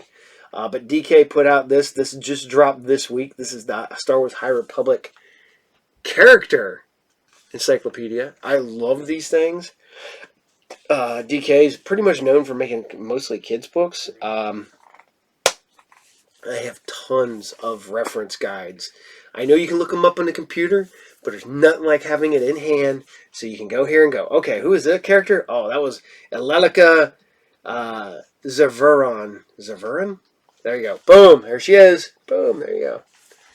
Yeah, and it has all of the awesome citizens, Pathfinder teams, the Nile, yeah, boom. Anybody reference, and this is also almost invaluable because they're introducing so much new stuff into the High Republic. I'm digging it so far. But, all right. So I hope you guys are still digging The Visitor. And it's funny to watch, because like I said, it's Dean Devlin, Roland Emmerich. Those guys were the king of summer blockbusters for like 5 years, like 5 solid years. Everybody went to the movies to go see a Dean Devlin, Roland Emmerich movie.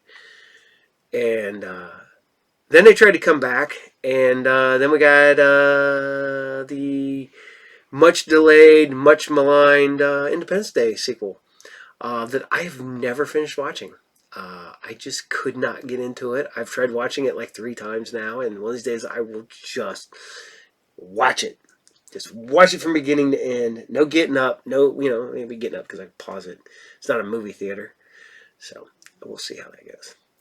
But, on that note, we're going to keep on scooting right along. And we're going to do some Super Force. This is a goofy show, but it's only 30 minutes. So you can't really go wrong there. It takes place in the far-flung year of 2020, because that was the future back then. And now it's all in the past. I was like realizing the other day, somebody pointed out that he goes, that all of Back to the Future takes place in the past? Even the future segments take place in the past? And I went, that's right. Huh. And a lot of sci-fi movies and stuff I grew up on, I absolutely love, all take place in the past. Godzilla, Destroy All Monsters, the classic Toho movie, takes place in the far-flung year of 1999. Escape from New York, 1997. Just so much of this stuff now takes place in our past. But those take place in alternate universes where there's that sliding timeline, kind of like the Terminator timeline. And as me and Mick had this discussion, Mick, if you're watching this, you can listen to this. We were talking about the new Furiosa movie coming out, and we were talking about whether or not Max is he the feral kid? Is he somebody else? Is there always going to be a Max? Is he like Batman? There always has to be a Mad Max. But the thing is, Fury Road was written for Mel Gibson So it was supposed to be Old Man Mad Max. So, yet again, sliding timeline. I want to say in my heart of hearts, it's just Max. And will always be Max. It's just years and years and years and years of being out there and no way of keeping track of time and everything else like that. I'm just going with that because I want to believe that Max Rockansky is still Mad Max, not the Feral Kid, not somebody else. It's always going to be Max. So, on that note, here you guys go. This is Super Force Episode 3, Season 1, Eugene, Part 1. 2020, and the world has changed.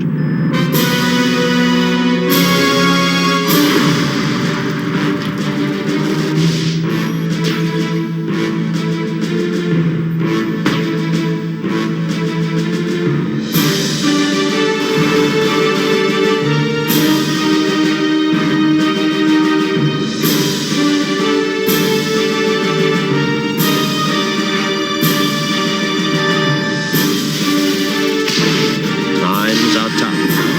This man's tougher.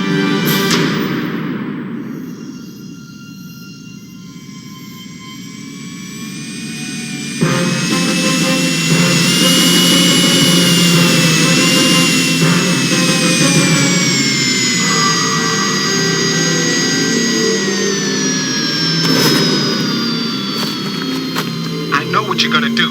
You're gonna barge in there and let everybody blow you to Kingdom Come.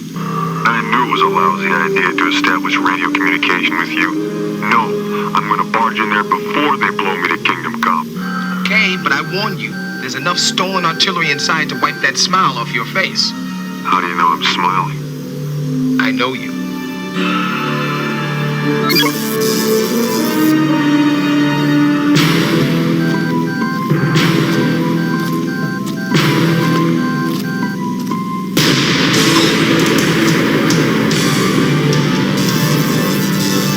I'm supposed to believe you coughed, right?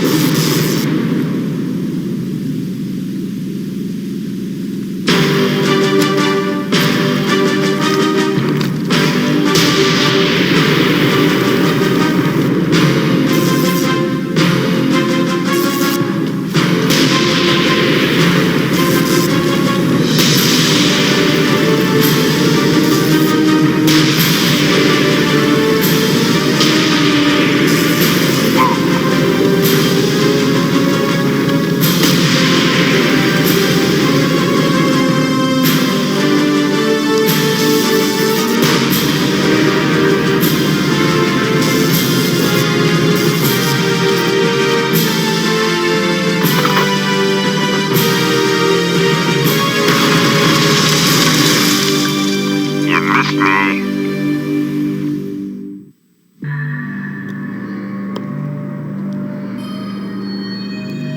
Is this the lot where it's supposed to be? Yeah, let's check out these boxes over here.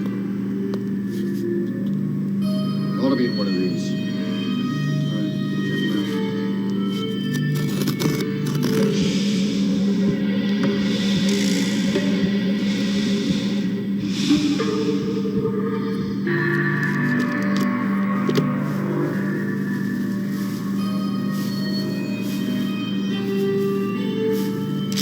Oh, this ain't the stuff, man. Grab the other box.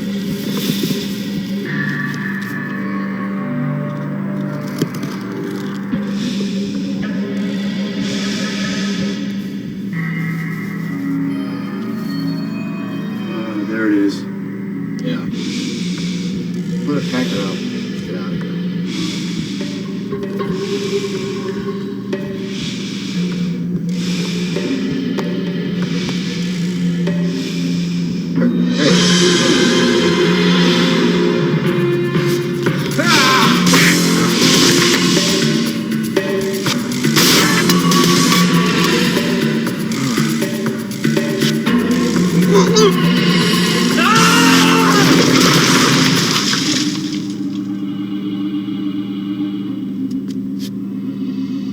Stop right where you are!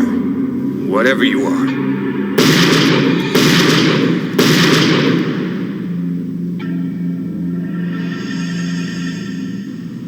You know I disapprove of his very existence, so he'd better behave himself. Otherwise, you'll answer to me.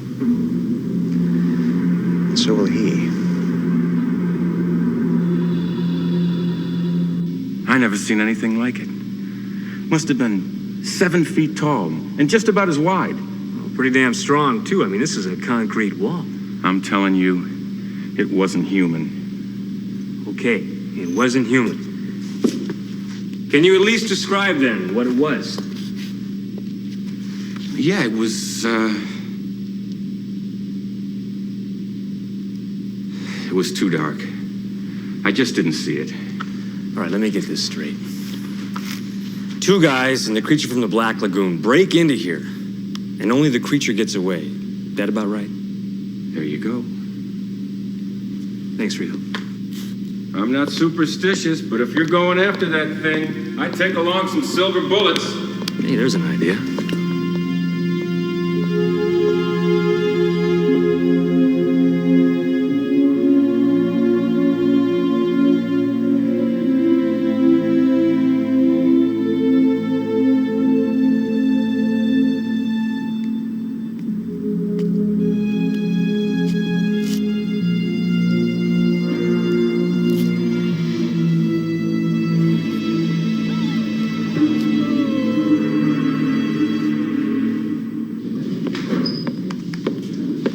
Listen, I squeezed those 2 bums so hard their eyes bulged. Zach, they swear the monster attacked them for no reason. Maybe this thing works for the department, buddy, huh? I mean, has Captain Frost taken on any new boys without telling me? No, I don't think so. But I think you're spinning your wheels here looking for these police files. All these monsters with records are under 6'5". So what are you saying, buddy? Maybe I should go dig up a tomb or something? Yes, master. He's good. Good idea. Don't you think last night's explosive attacks on the arsenal and the warehouse ring of a familiar vigilante people are calling Superforce?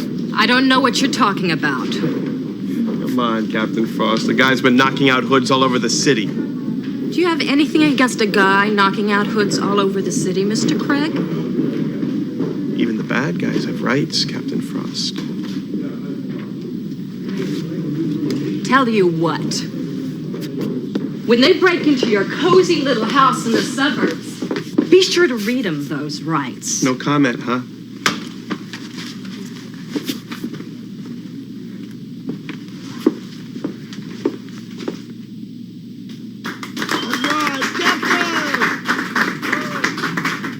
This is not a variety show.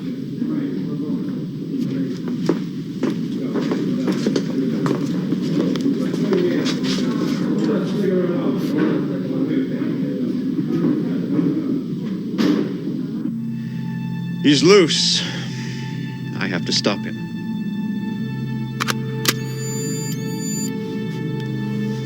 And you.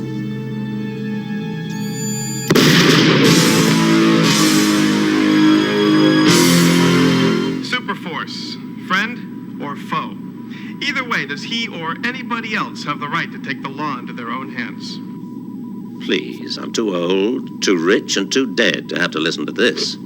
What are you doing hanging down from the rafters? Yoga. It calms me when I hear the media trying to turn public opinion against our entire crusade. Especially when there's a monster loose in the crime zone. Hey, Zach, what do you think it really is? I don't know, man. I don't know.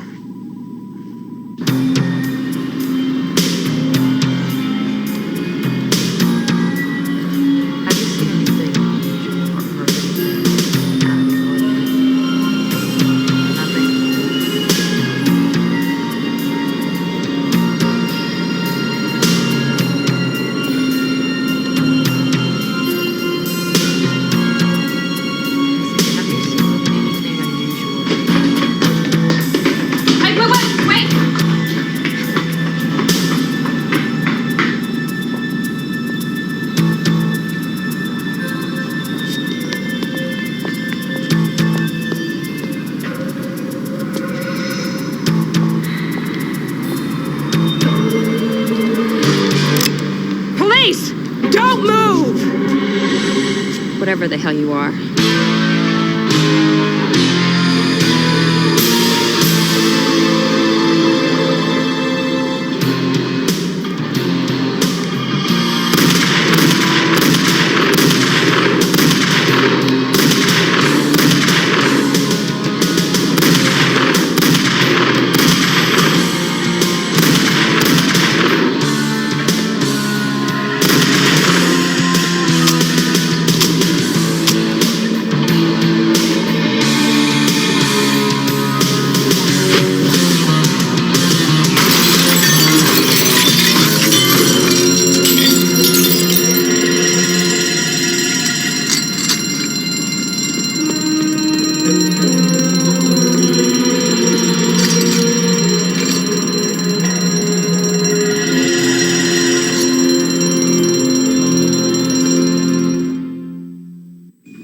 It was my own stubborn stupidity.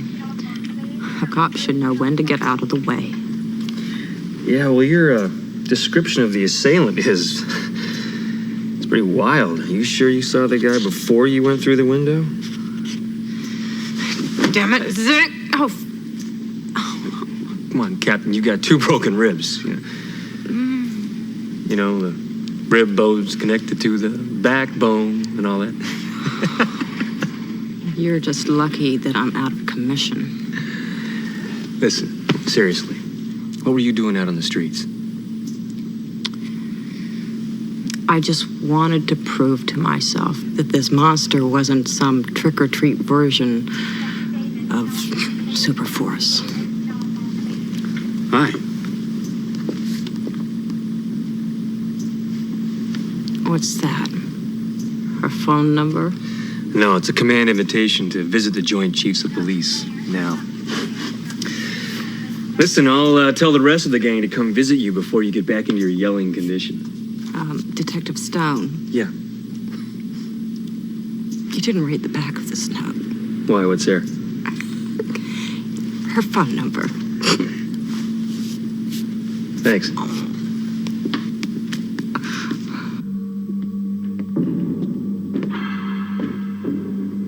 Where's the usual gang? I'm Special Ambassador Chalmers. The issue I have to discuss with you is so sensitive, the department turned it over to me. Your efficiency as a policeman has brought very good publicity to the department. On the other hand, recent unauthorized attacks on alleged criminals in your zone have been very bad for public relations. So I take it my job will be to hunt down at least one of these guys. Correct. Only it won't be necessary for you to work alone. I want you to meet Inspector Zeitgeist of the United German Republic. He will work with you and explain what your task really is. Hi, Zach Stone.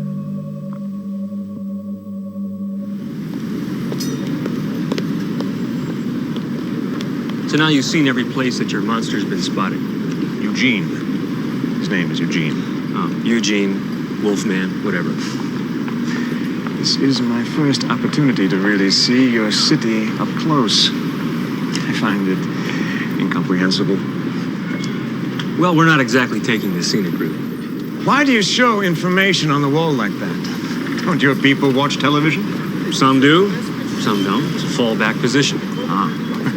Well, I certainly hope you have a secondary fallback position for the many members of your society who cannot read. Look, man, we may not have the perfect society, but at least we don't go building Frankenstein monsters and then dropping them off in other people's neighborhoods. You misunderstand me, Detective. I'm not criticizing the city. I find it quite charming. Yeah, I'll bet you do. And Eugene is hardly a Frankenstein. He's a product of the finest gene pool in all of Germany. He's extremely intelligent, extraordinarily resourceful, and he's very likely the greatest fighting machine in the world. Is that right? Well, then who did you send him here to fight, Inspector Zeitgeist? I didn't send him, Detective. He escaped. He's obviously very dangerous. Our nation's relations are strained as it is, and I am here simply to bring him home. Is this the gun that you're going to bring him home with? If necessary. Mind if I have a look at it? It's a Berliner. Top of the line. German made, of course. Oh, Of course. In all these days, we shoot to stun. Judge and jury come later. That's very humane, Detective. Very impractical.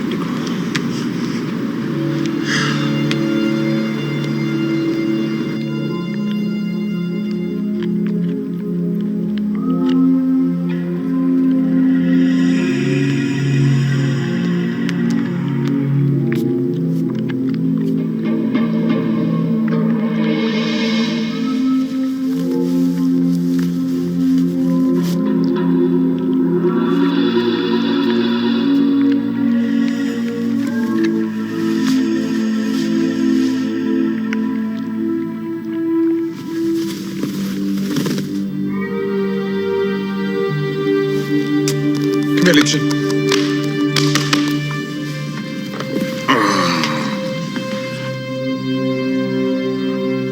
I'm gonna have to move on now, my friend.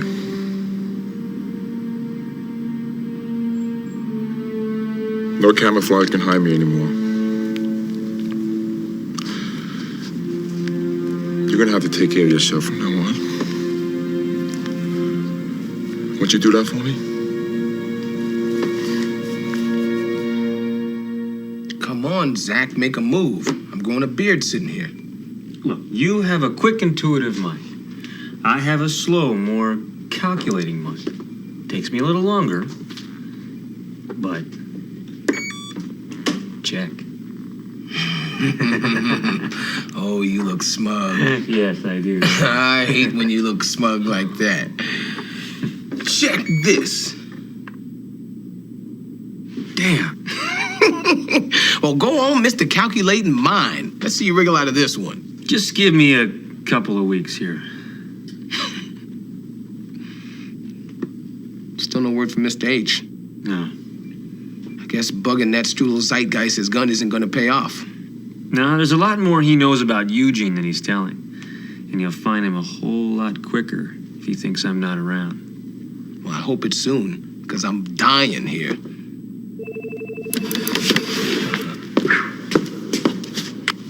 Yo, EV. I've listened to a lot of dull pitter-pattering, but I believe he's narrowed in on your prey. I'll fax out the coordinates. Great, on my way. Zach. Yeah.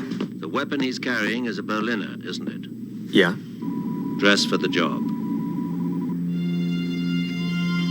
Time to play.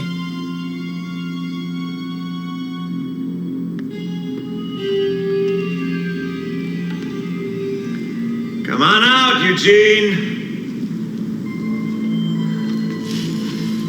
I know you're in here. I can smell you. I can feel you.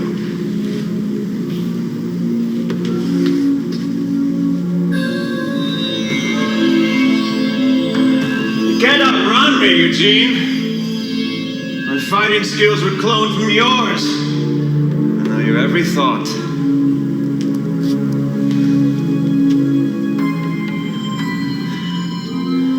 Come on, Eugene, this game must end!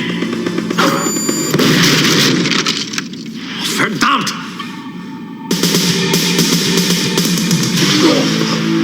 You're not taking me back. I'm trying to. I'm gonna kill you! I don't think so. You're real tough.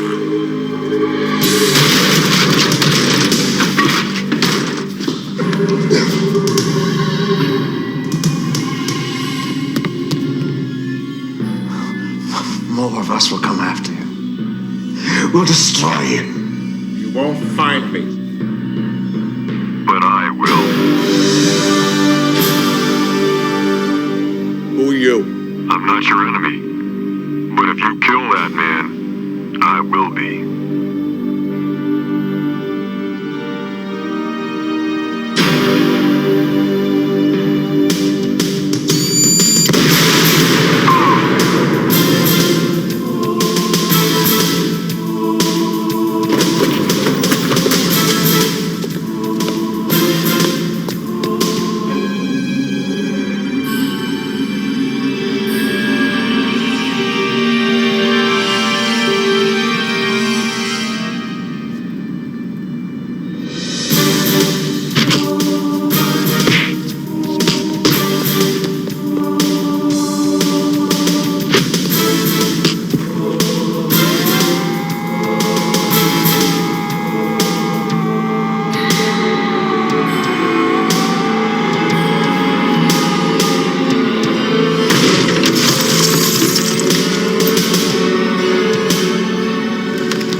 do you know my name?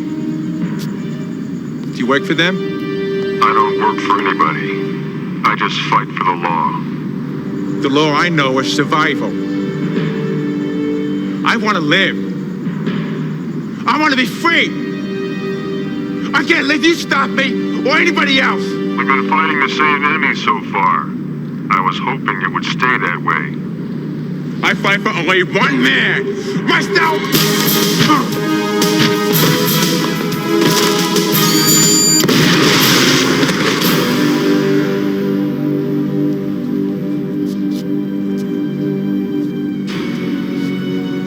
I couldn't stop myself. They programmed me to kill. They programmed me to kill!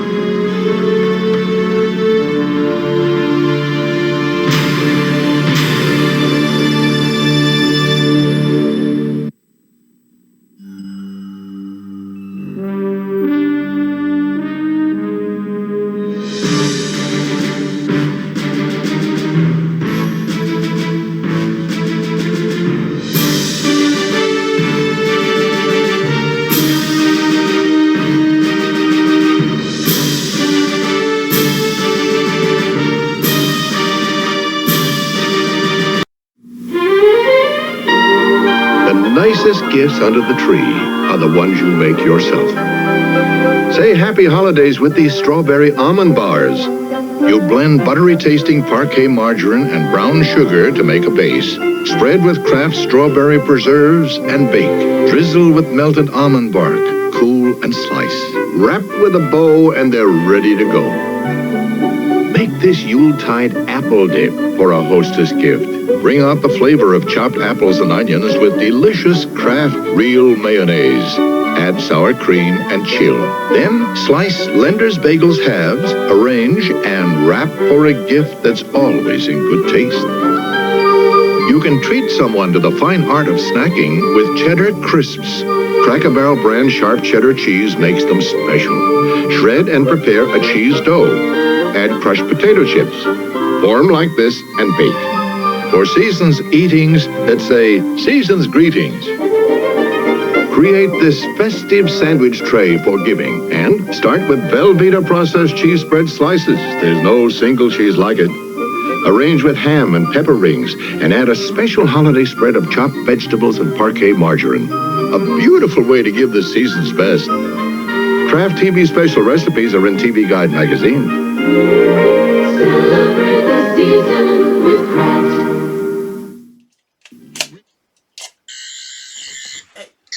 What's that? What's this? What do you got? It's my sonic screwdriver, so I can fix my phone. Yep, gotta talk to Vince. Hey, so did you see the Hulk in there? I should fix my phone. Yeah, can't fix your phone with that one. I have to go find another one. Did you see the Incredible Hulk in there? That's right. Lou Ferrigno. You know what's really funny is I'll tell you my Lou Ferrigno story here. So a bunch of years back, Lou Ferrigno was always a guest at Mid-Ohio Con. Back when it was still Mid-Ohio Con, before Wizard World bought it and drove it into the ground. Then it became Galaxy Con, and now it's a completely different beast, and it has nothing to do with what it was when I was going back there years upon years ago. I went there for like 20 years, and then they crapped on it. But, long story short, I had been there so many times, I got to know a lot of the guests because they were repeat guests. I got to know Lou Ferrigno pretty well, would sit there and talk to him here and there. One year we were there, they were celebrating Lou's birthday. So they bring out this cake, and they start cutting pieces and handing it to the people standing there talking to him. It's like, here, Lou's like handing it to everybody. So I grabbed this piece of cake, and it smelled like chocolate. And it was like carob or something like that. It was a health food cake. Smelled great, looked great, tasted horrible. I remember taking a big old bite of it, and like,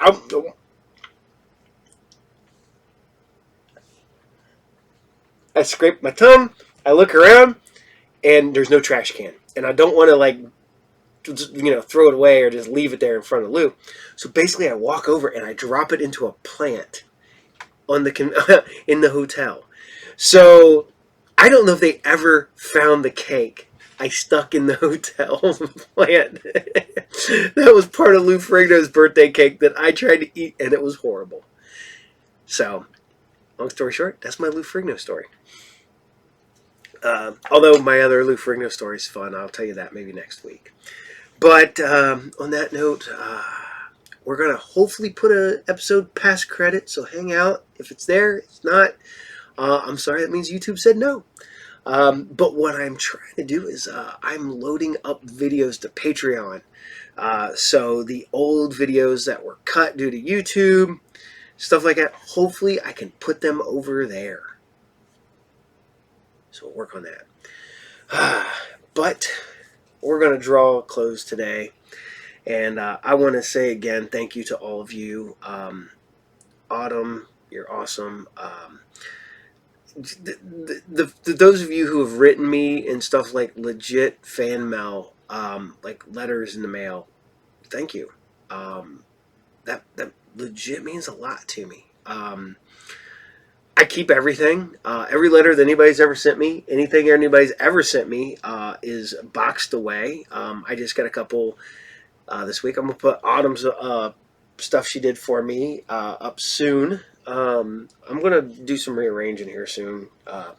Try to figure out what I'm doing, so I don't want to hang nothing up or put nothing up until I get this stuff figured out, get it done where I want it. But it's awesome. And Johnny Wayne, thank you. I'm currently looking all over. The Vince is over there, so I can't talk about it too much. But it's working. I'm trying to find it out. So we'll hopefully have one by Christmas.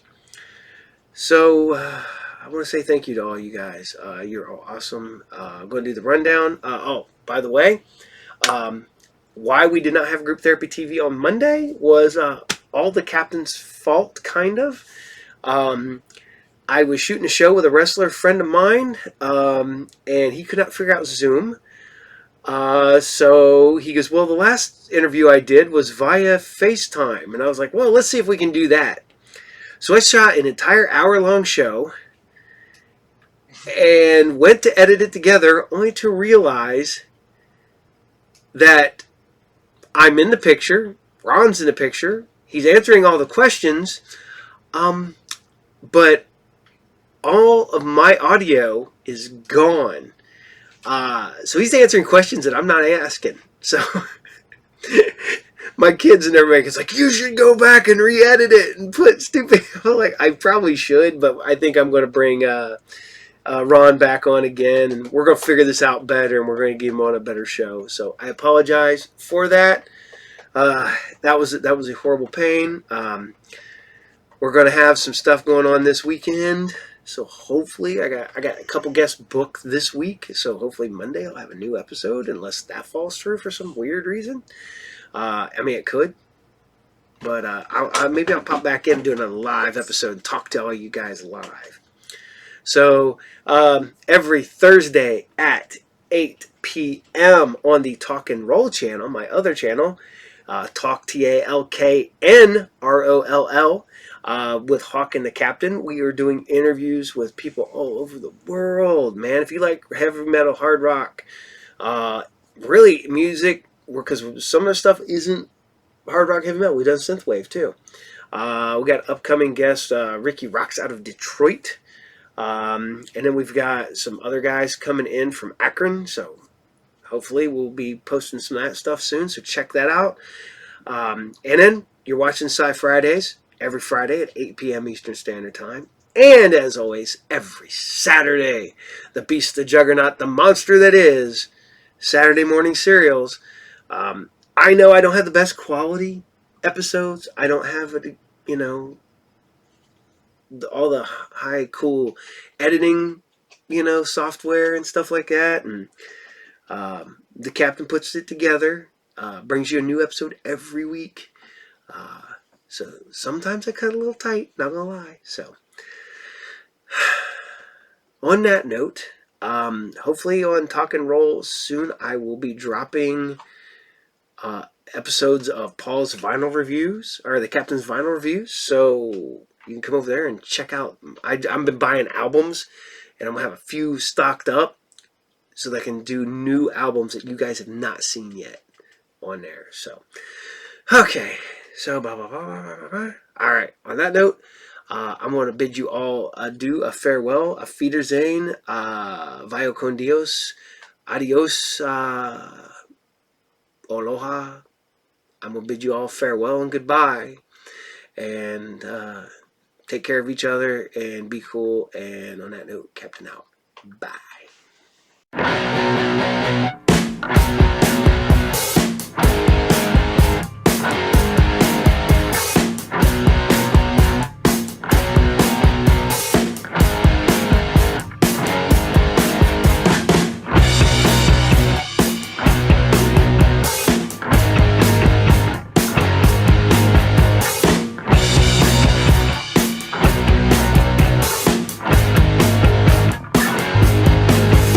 The actual case files of the Office of Scientific Investigation and Research.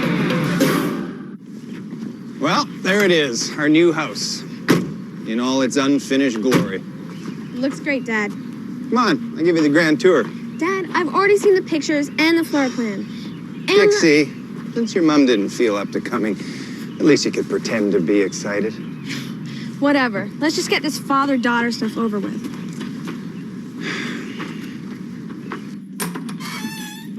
Ta-da! And some power. Oh, damn. It's just one thing after another. Look, honey, I gotta go downstairs, check the breaker box. Stay here.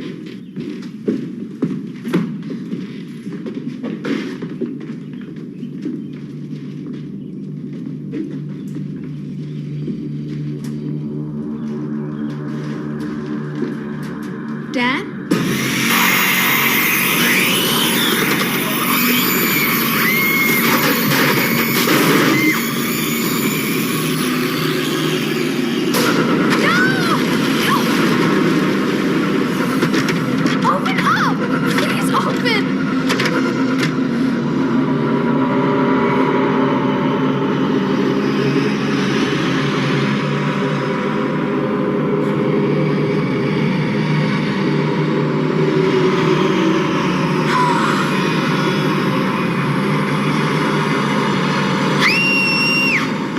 Dixie? No! Look out!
Paranormal occurrences can range from the mundane to the fascinating to the outright dangerous. Well, danger was the last thing on Blaine McAllister's mind, however, when he decided to build his dream house, a place to live out his vision of family contentment for years to come. But when the partially constructed dwelling started to behave as if it had a mind of its own, dreams quickly turned to horror. File number 34112, case manager Connor Doyle, day 1. We've arrived to investigate the anomalous activity reportedly taking place at the future residence of a Blaine McAllister and his family. Preliminary interviews are underway. So, which one's Doyle? Professor Connor Doyle. We're with the OSIR. Yeah, heard you guys were coming by. Professor Kellerman at the university thought it was worth our attention. Sure, if you're into freak accidents. Oh, this is my wife, Debbie. Ma'am? We're a little shaken up by all this. What with Dixie having Yeah, that's our daughter. She's not doing too well since, the incident. Any idea what the cause of all this might be? I think it's just a run of bad luck. You know, contractors quitting, on-site accidents. This house is taking forever to finish. We thought with Blaine helping the architects design it, it would go... Yeah, look, you see, there's got to be a rational explanation for all this. So don't tell me I can't finish my house, well, our house, because it's haunted, you know. I don't buy that bull. Try telling that to Dixie. She's in the hospital, under observation. You know, it's strange how long it's taken. They've had some trouble with construction crews.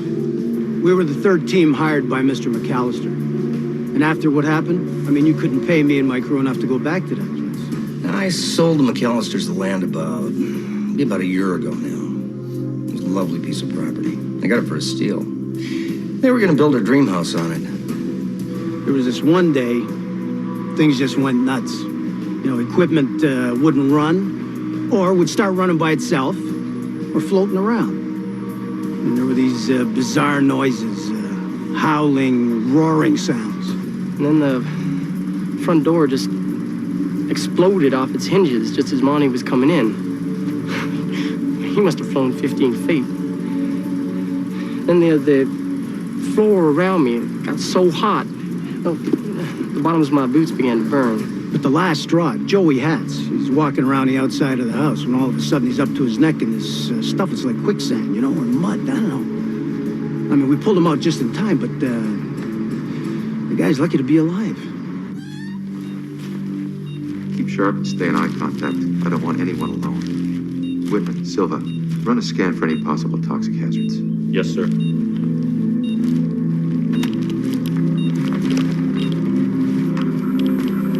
Any readings yet? Negative.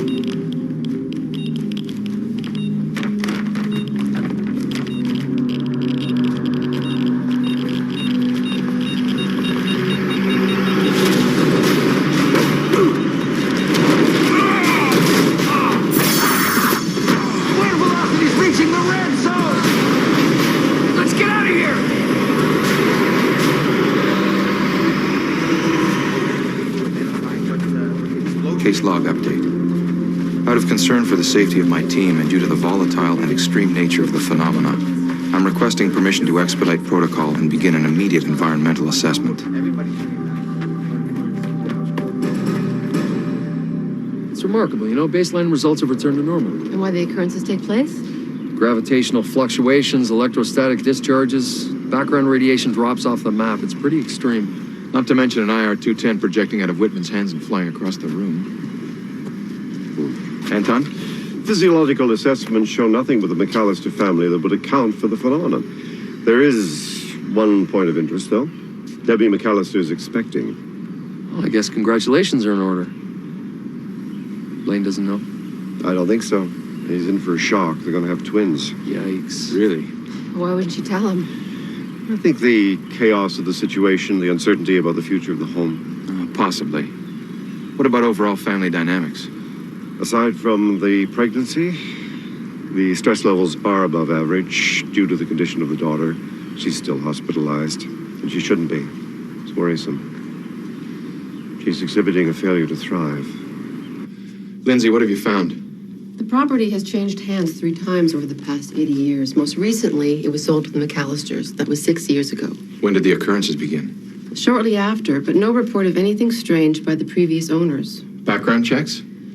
The McAllisters have solid community ties. They're a low-risk factor for perpetrating a hoax. They're broke. Everything they have is tied up in the construction of this house. What about regressive hypnosis results? Unfortunately, I wasn't able to get permission from Blaine and Debbie to put Dixie under. It's understandable considering what they say she experienced. I'll give her a little more time, then we'll try again.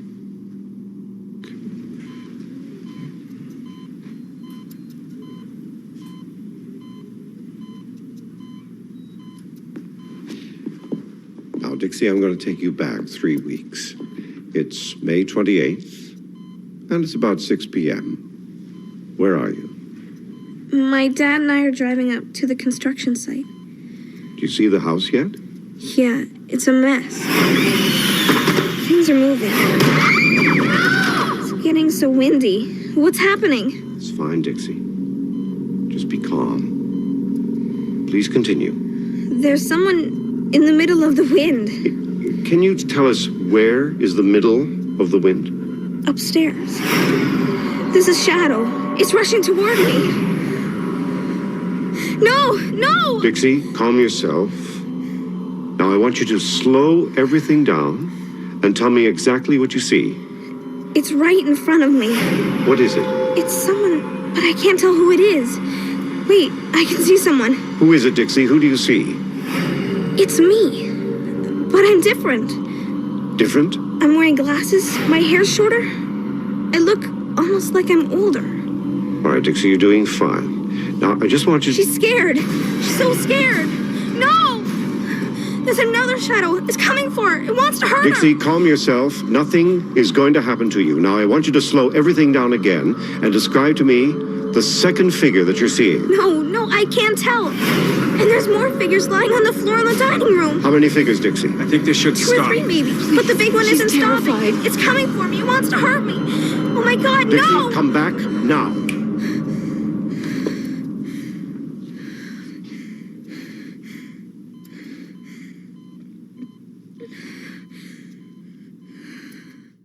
File number 34112. Initiating full environmental monitoring and surveillance and proceeding with extreme caution. This complaint is a full-scale level 5. No investigator will be on site without a partner for more than 5 minutes. Due to the volatile nature of the phenomenon, I'm requesting that additional personnel be assigned to the case. No, I haven't heard on that. Let me ask Doyle. Include that with the data pouch. Doyle, I'll be here. Did the analysis of the data at headquarters corroborate our findings? The residue levels are lower, but they concur with our findings. No conclusions. It's our job. How are Silva and Whitman? Well, we've got lacerations, concussions, some internal bleeding. They're recovering as anticipated, but they'll still have to be hospitalized for a few more days.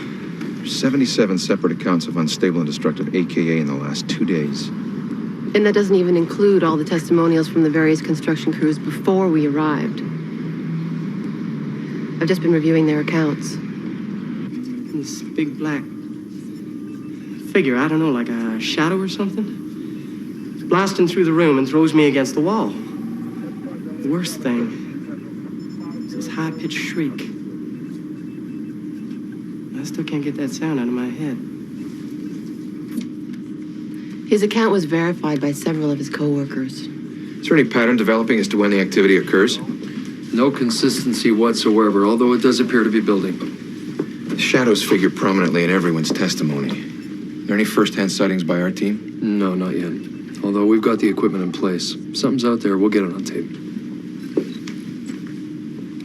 Dixie described one of the shadows as an older version of herself. Exactly. I'm thinking that we should play out the PK angle. But there's no evidence to suggest that she's responsible for all this. Accept her description. It might be more objective than we think. We need to better understand what she saw. Anton, how's she doing? Not improving. Keep an eye on her. All right, what's the next course of action? We've reinforced the exterior of the probe. Hopefully it'll withstand whatever the phenomenon can throw at it. What are we looking for? Fluctuations in air pressure, irregular seismic activity. It works. Put it in position.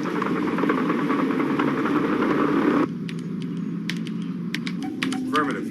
Perimeter secure. Okay, here we go.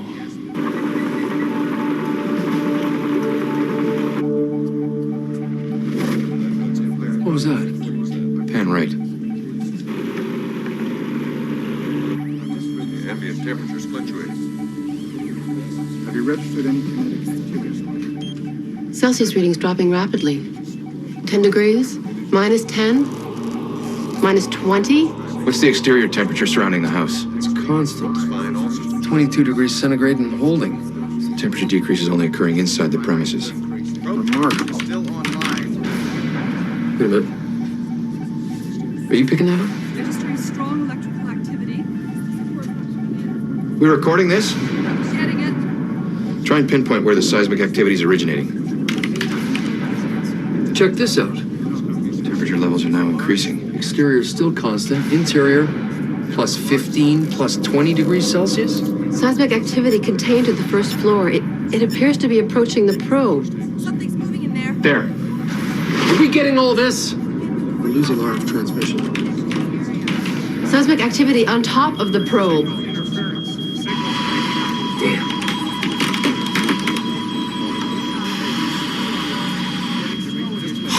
Probe telemetry down. We've lost it. Case log update. Client's request termination procedures have been initiated. Acoustical, atmospheric, and nuclear flux technologies have been introduced to the environment.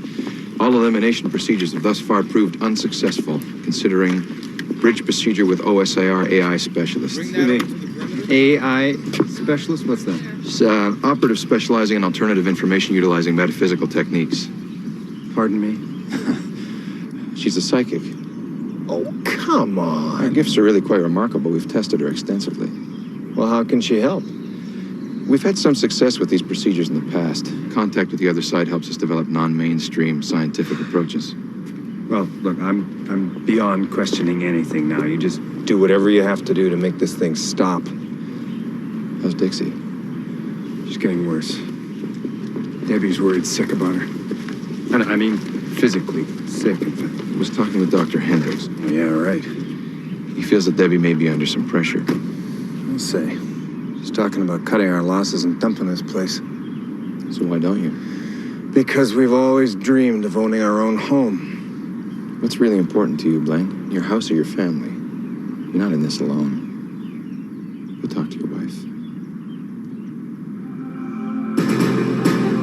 There is a presence in the house. Several of them, in fact. But what confuses me is that I'm receiving no information from the past. That's extremely rare. Peter, what's your analysis of the seismic activity recorded by the probe? Well, here's the sound as we recorded it. And this is it sped up, with all the extraneous noises filtered out.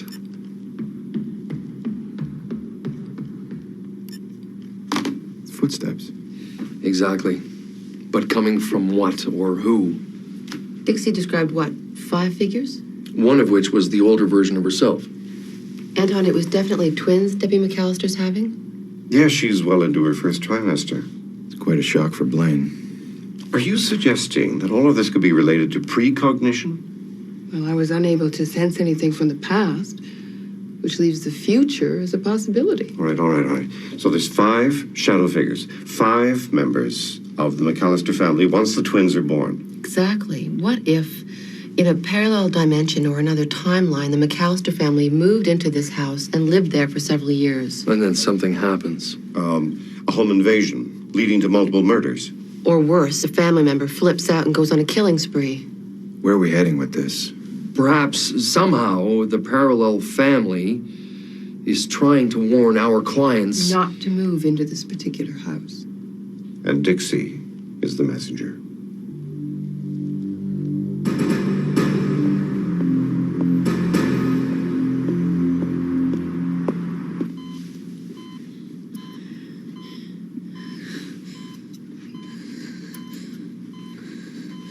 It's starting again. Are we getting a signal yet? Monitors online. That's permanent. Recording. Audio and visual link up now. Affirmative. Thank you. Coming through loud and clear. Thanks. You're welcome. So anyway, Boris, I got some news. Debbie's gonna have twins. Twins? What's the due date? November. November. Ah, that's amazing, Blaine. Yeah, so... You double the size of your family like that? Can understand why I'm here. Yeah, I can understand. I guess, the house isn't big enough anymore. Yeah, and Debbie wants to stay in town, you know, be closer to her parents. So what are you proposing? I take the property off your hands? You would be doing me and my family one hell of a big favor. Now, let's see what happens. Oh, I don't know. You know, the market on a house that size is dead.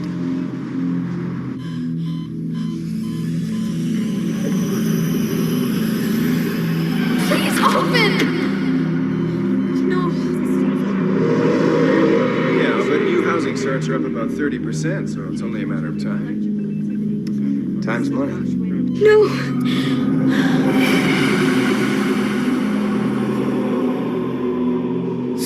So make me an offer. You know, I don't think I can do any better than 10% under market value. He's changed his mind. No, Daddy, no!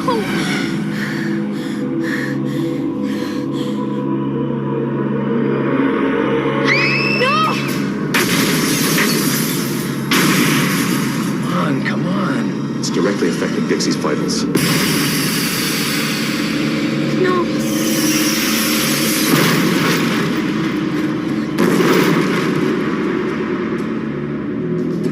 Come on, Blaine.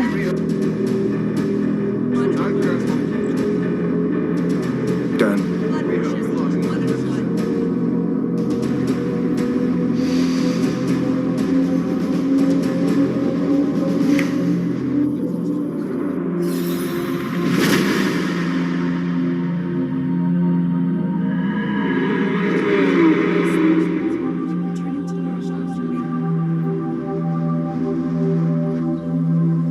You get all that? Affirmative, Donner. Well done.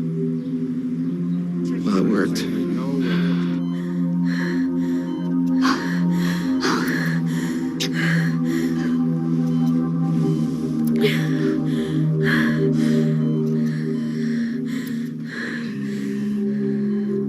Final log update.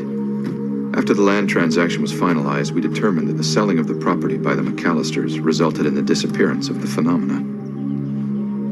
The home has since been sold to another couple, the Penfields. And though we've encountered no further kinetic phenomena, we will continue to monitor the property as per standard procedure. Case Manager Connor Doyle out.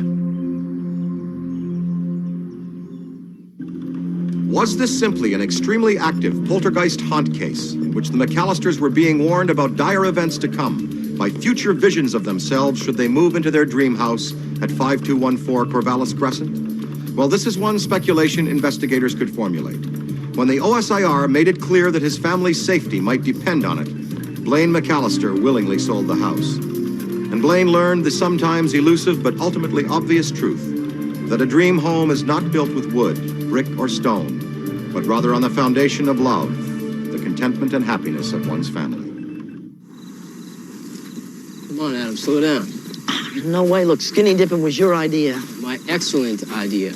Well, not if Dad finds out we're AWOL. Hey, you telling me it wasn't worth it? See Sally engineer? Huh? I guess.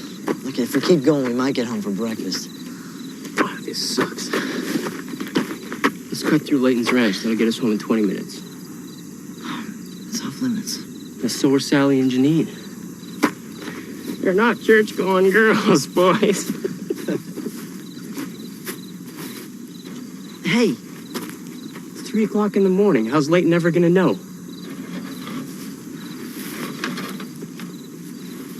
You come, little brother. I'll leave you for the coyotes.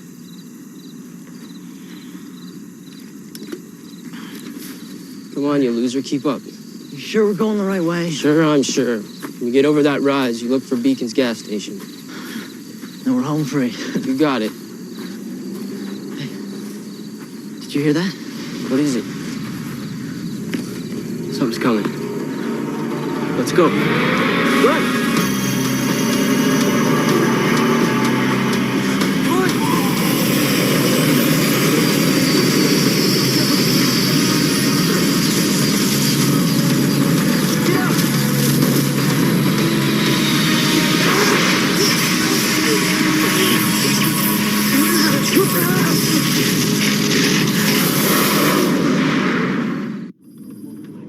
The SETI Project, the search for extraterrestrial intelligence, a worldwide network of radio dishes designed to receive any communication from outer space cultures if they exist.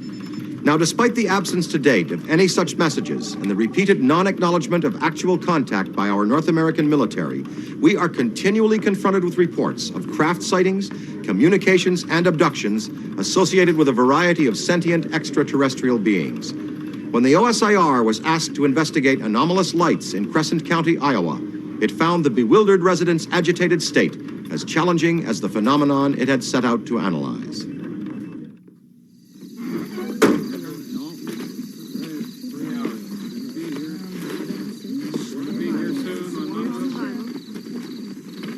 All right, Fred, what's going on here? I think you know, Jesse. After those kids were taken last week. Fred, we still don't know what happened last week. Now, I want all of you to move on out of here. There it is. They're back. What the hell?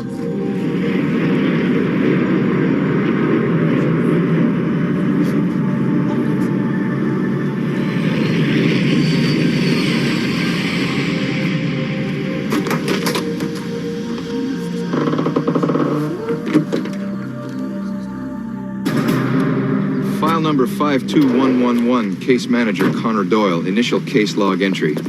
We're investigating a possible UFO sighting and a claimed alien abduction in Crescent County, Iowa. Our main contact is a Sheriff Jesse Weckel. I'm not sure what to think anymore. Other than this town is going nuts. So there were multiple witnesses for each sighting. Man, you'd be hard-pressed to find somebody in this town who hasn't seen those damn lights in the sky. You saw them yourself? Oh, hell yeah. Although whether I saw Northern Lights or the Gray come down to say hello, I saw something. Our contacts at the FAA confirmed that nothing was scheduled to fly over your airspace during the time of the sightings. No military flights or training exercises within 100 miles. Yeah, I've been down that it's a weather balloon road. I got nothing. So, we only have visual confirmation. Not if you factor in the Keeler boys' story. Well, exactly. It's what happened to those boys that got the town all lit up. They're not talking now. Well, that's Chad and Adam. They know when to clam up. Oh, like misdemeanors. Normal behavior for kids that age stuck out here in the sticks. Your report says the doctor who examined them feels they underwent something traumatic.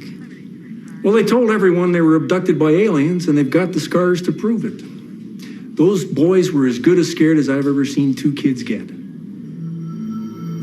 Yeah, I've been waiting out there since those boys first got broke. I figured if those things came back again, we better be ready to defend our young. Well, it's clear and irrefutable that these vessels are from outer space. Otherwise, why would you folks even be here? About a week later, they came back again. Circled the field again. But there were too many of us for them to try to make a landing. I'll be damned if I'm going to let some alien take our children for their experiments. If there was something going on out in my land, I slept right through it. My wife and kids, too. Oh, I was thinking, maybe it was a flock of geese or car lights reflecting from the highway. Maybe just a couple of kids up to something. It's important to remember, they're clearly trying to tell us something. You must decipher the message. We're cutting through this field when it happened. Can it, man? They don't want to hear. Come on. This flying saucer came out of nowhere. We tried to run, but it was too fast. Want to look this way, please, guys? Look, admit it, Chad. It was amazing. Why don't we just tell the whole town? I'll just not. Shut up.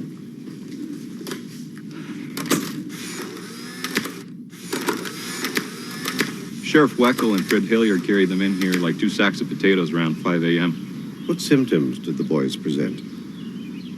Dehydration, disorientation.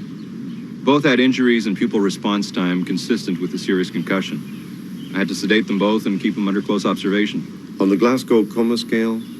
Lock 7, some type of physiological trauma that affected their nervous system.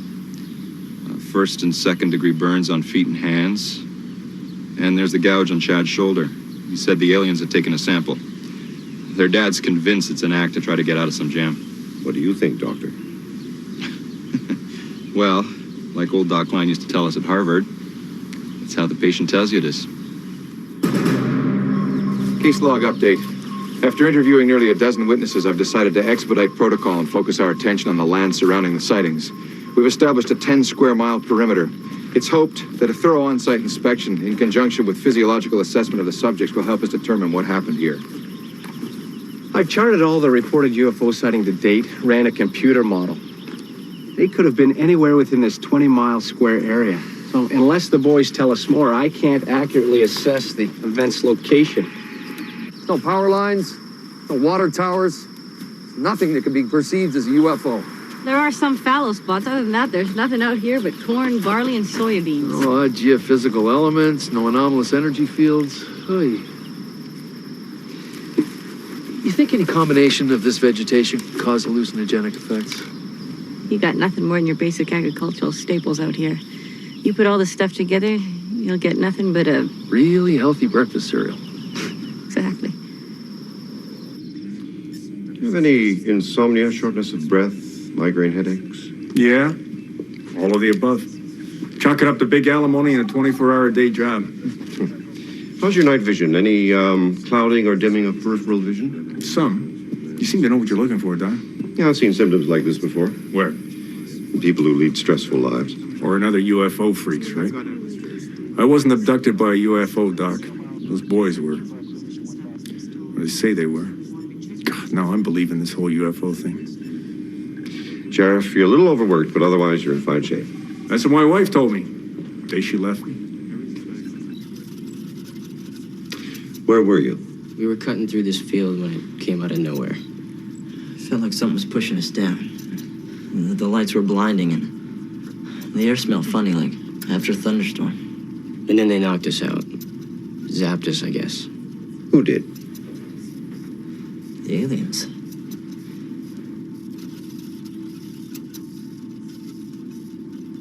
Is this true, Chad? When I woke up, man, I heard all over. It must have happened. Do you still feel sick? I feel better now, but after it happened, I thought I was gonna die. Adam, I'm talking to Chad. Are you sure that the wounds you received came from that ordeal that evening? This wasn't an ordeal, man. We were abducted by aliens. Don't you get it?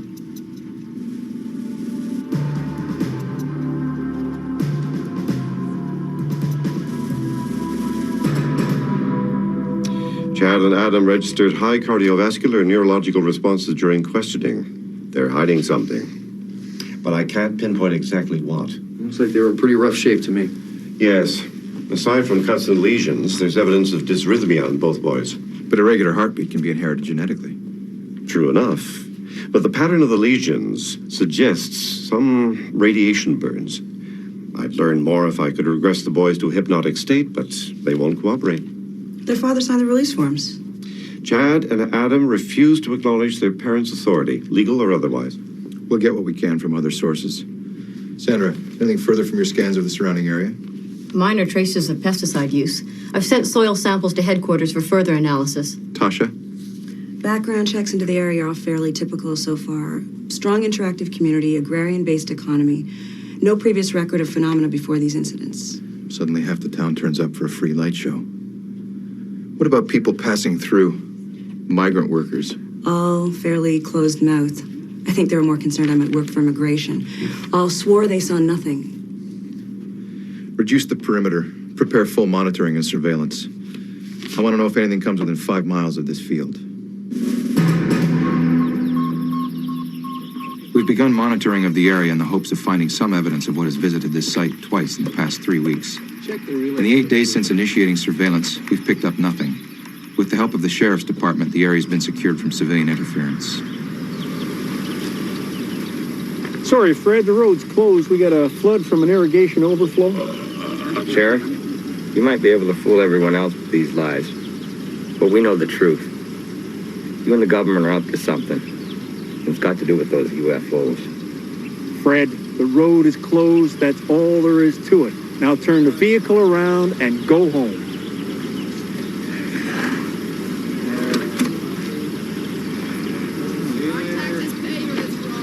This had better work.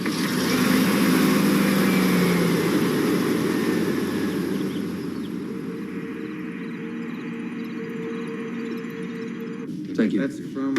Des Moines air traffic has clear skies, no scheduled flights, military or civilian. It's the same as when the other sightings occurred.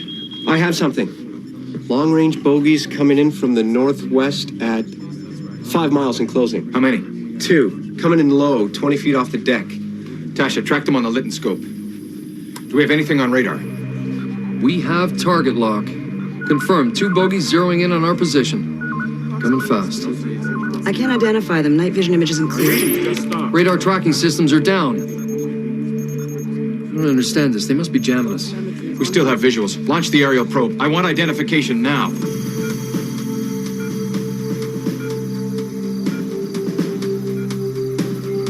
probe is airborne. Hold on. I've lost remote scans. Long-range sensors are blind. Something's definitely interfering with our tracking system. Anything from the probe?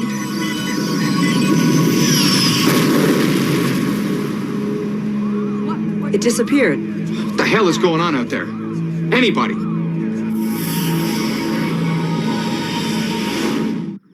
Case log update. We are currently attempting to retrieve the remote aerial probe lost during last night's operations. It remains doubtful as to whether the probe holds any information which could help us identify the 2 UFOs we tracked before our instruments were jammed. Breaking up on you. Does your equipment ever work properly? Aha. Over here, about 20 yards. So, you didn't see anything in the sky last night? No lights? I'm sorry, I saw nothing. I got it. Jeez, what a mess. This thing sure took a beating. What could have caused this?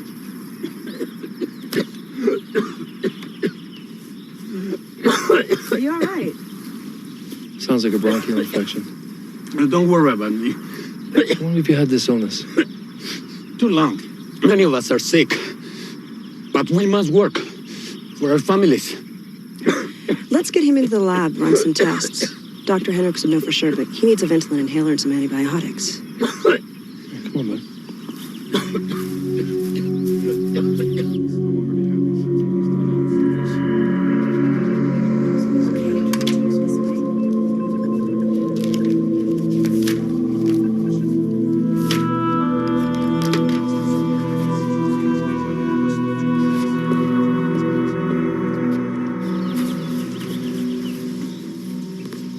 How are they? Luis has a severe chest infection, and his friends. We found large amounts of chemical-based toxins in their system. I haven't seen anything like this since Kurdistan. Any trace of narcotics? Well, that's hard to say. Connor, they've been exposed to something. Sandra's trying to identify it. Could it have come from the field? Possibly. Luis says he doesn't know where it could have come from, but the people he works with, most of them have the same illness. And they're all here working illegally, so no one will speak up. Tasha, I want you and Peter to go on a covert sub-operation to the exact location of the sightings. See if we can make a positive ID of any UFOs using remote sensing equipment. You want us to continue operation without permission from the landowner? For now. We need visual confirmation directly from the site. Okay. If the UFOs return. All right? Yeah, I was just thinking about what those 2 boys went through. Be careful. Don't worry. Oh, and I'll take care of Axon.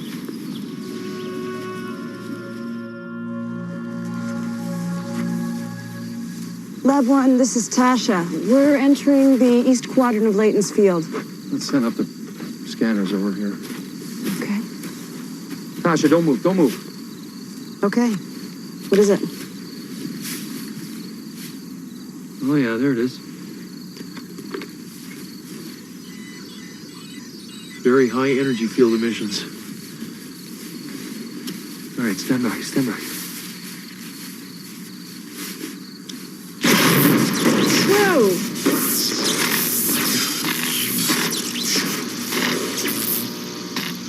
Wow. That's not very neighborly, Mr. Layton. Oh, downright rude, I'd say.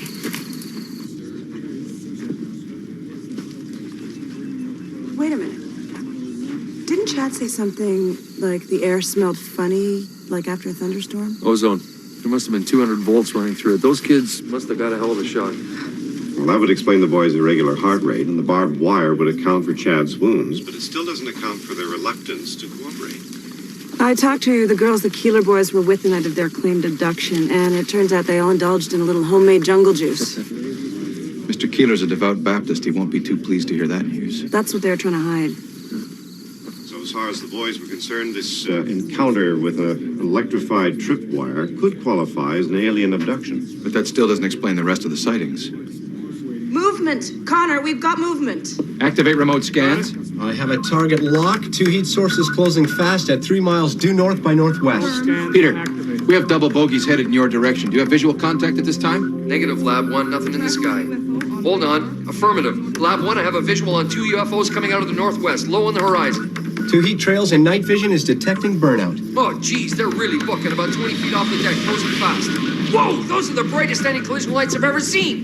Peter, Tasha, can you identify it? Please repeat, Lab 1, you're breaking up. We can't hear you right now, there's too much interference. Can you identify the UFO? Peter, do you copy? I need visuals on this now. Run sound and picture through the computer. Working on it. I've got a lock. We have an ID match on the UFOs. Helicopters, Bell Jet Rangers, 2 of them. Why didn't we ID them before? They appear to be modified for night flying and stealth runs. Lab 1,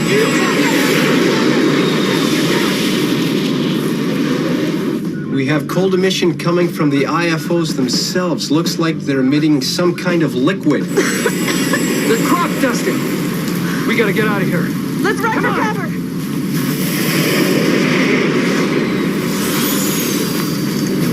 Well, hold on. They're breaking pattern, heading out southeast at 150 knots. Winkler, keep them in your sights. Where are you going?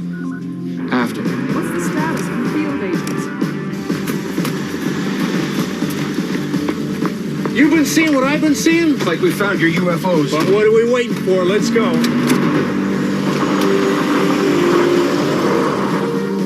Winkler, I'm traveling with the sheriff. Keep us pointed in the right direction.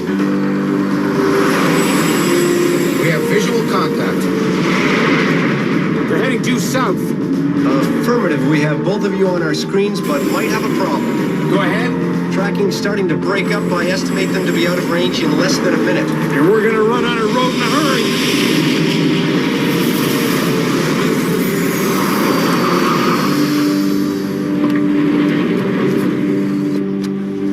Doyle, you okay? Winkler, we've lost them. It's up to you. Fire up the imaging laser radar tracking system. I've lost them here. They're out of range. ILR status. Any second now. Confirm I have both aircraft on my scope. Heading due southeast about 4 kilometers away and slowing down. Due southeast 4 kilometers. Excellent work. We're on it. What? Copters. Who'd have thought? I'll have 2 squad cars meet us there.